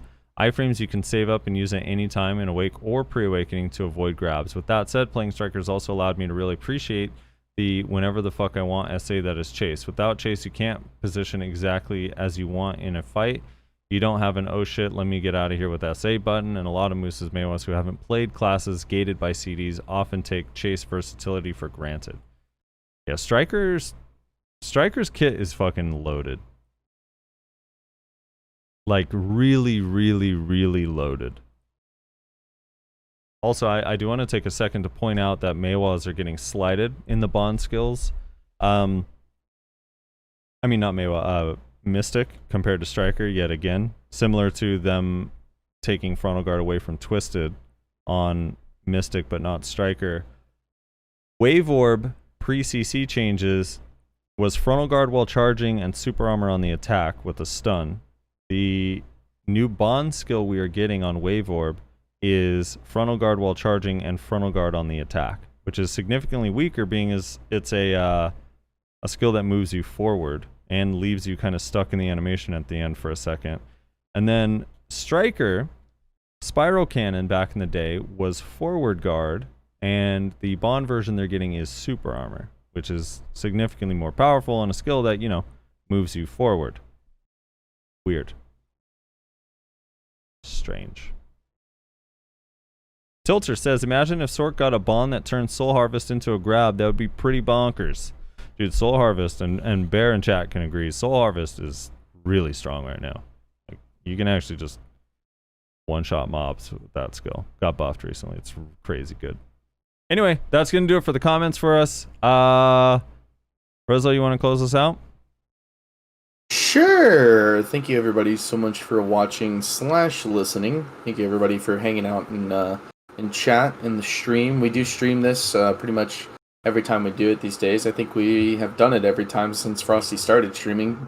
So if you want to watch the stream, you can check out Frosty, twitch.tv/SoFrosty. Join the Discord. We have a role in there that you will get added whenever we are going to record the live stream. Also, just join the Discord in general, because that's where you're going to get to learn about this shit.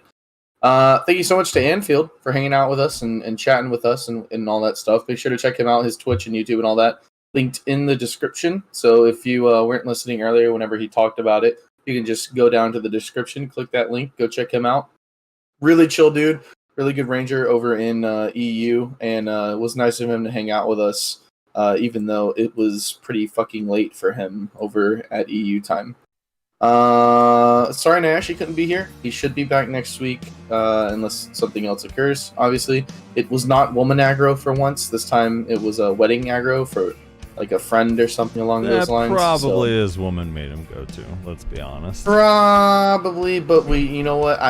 We can ask him next week. I'd rather not assume things because that's sexist.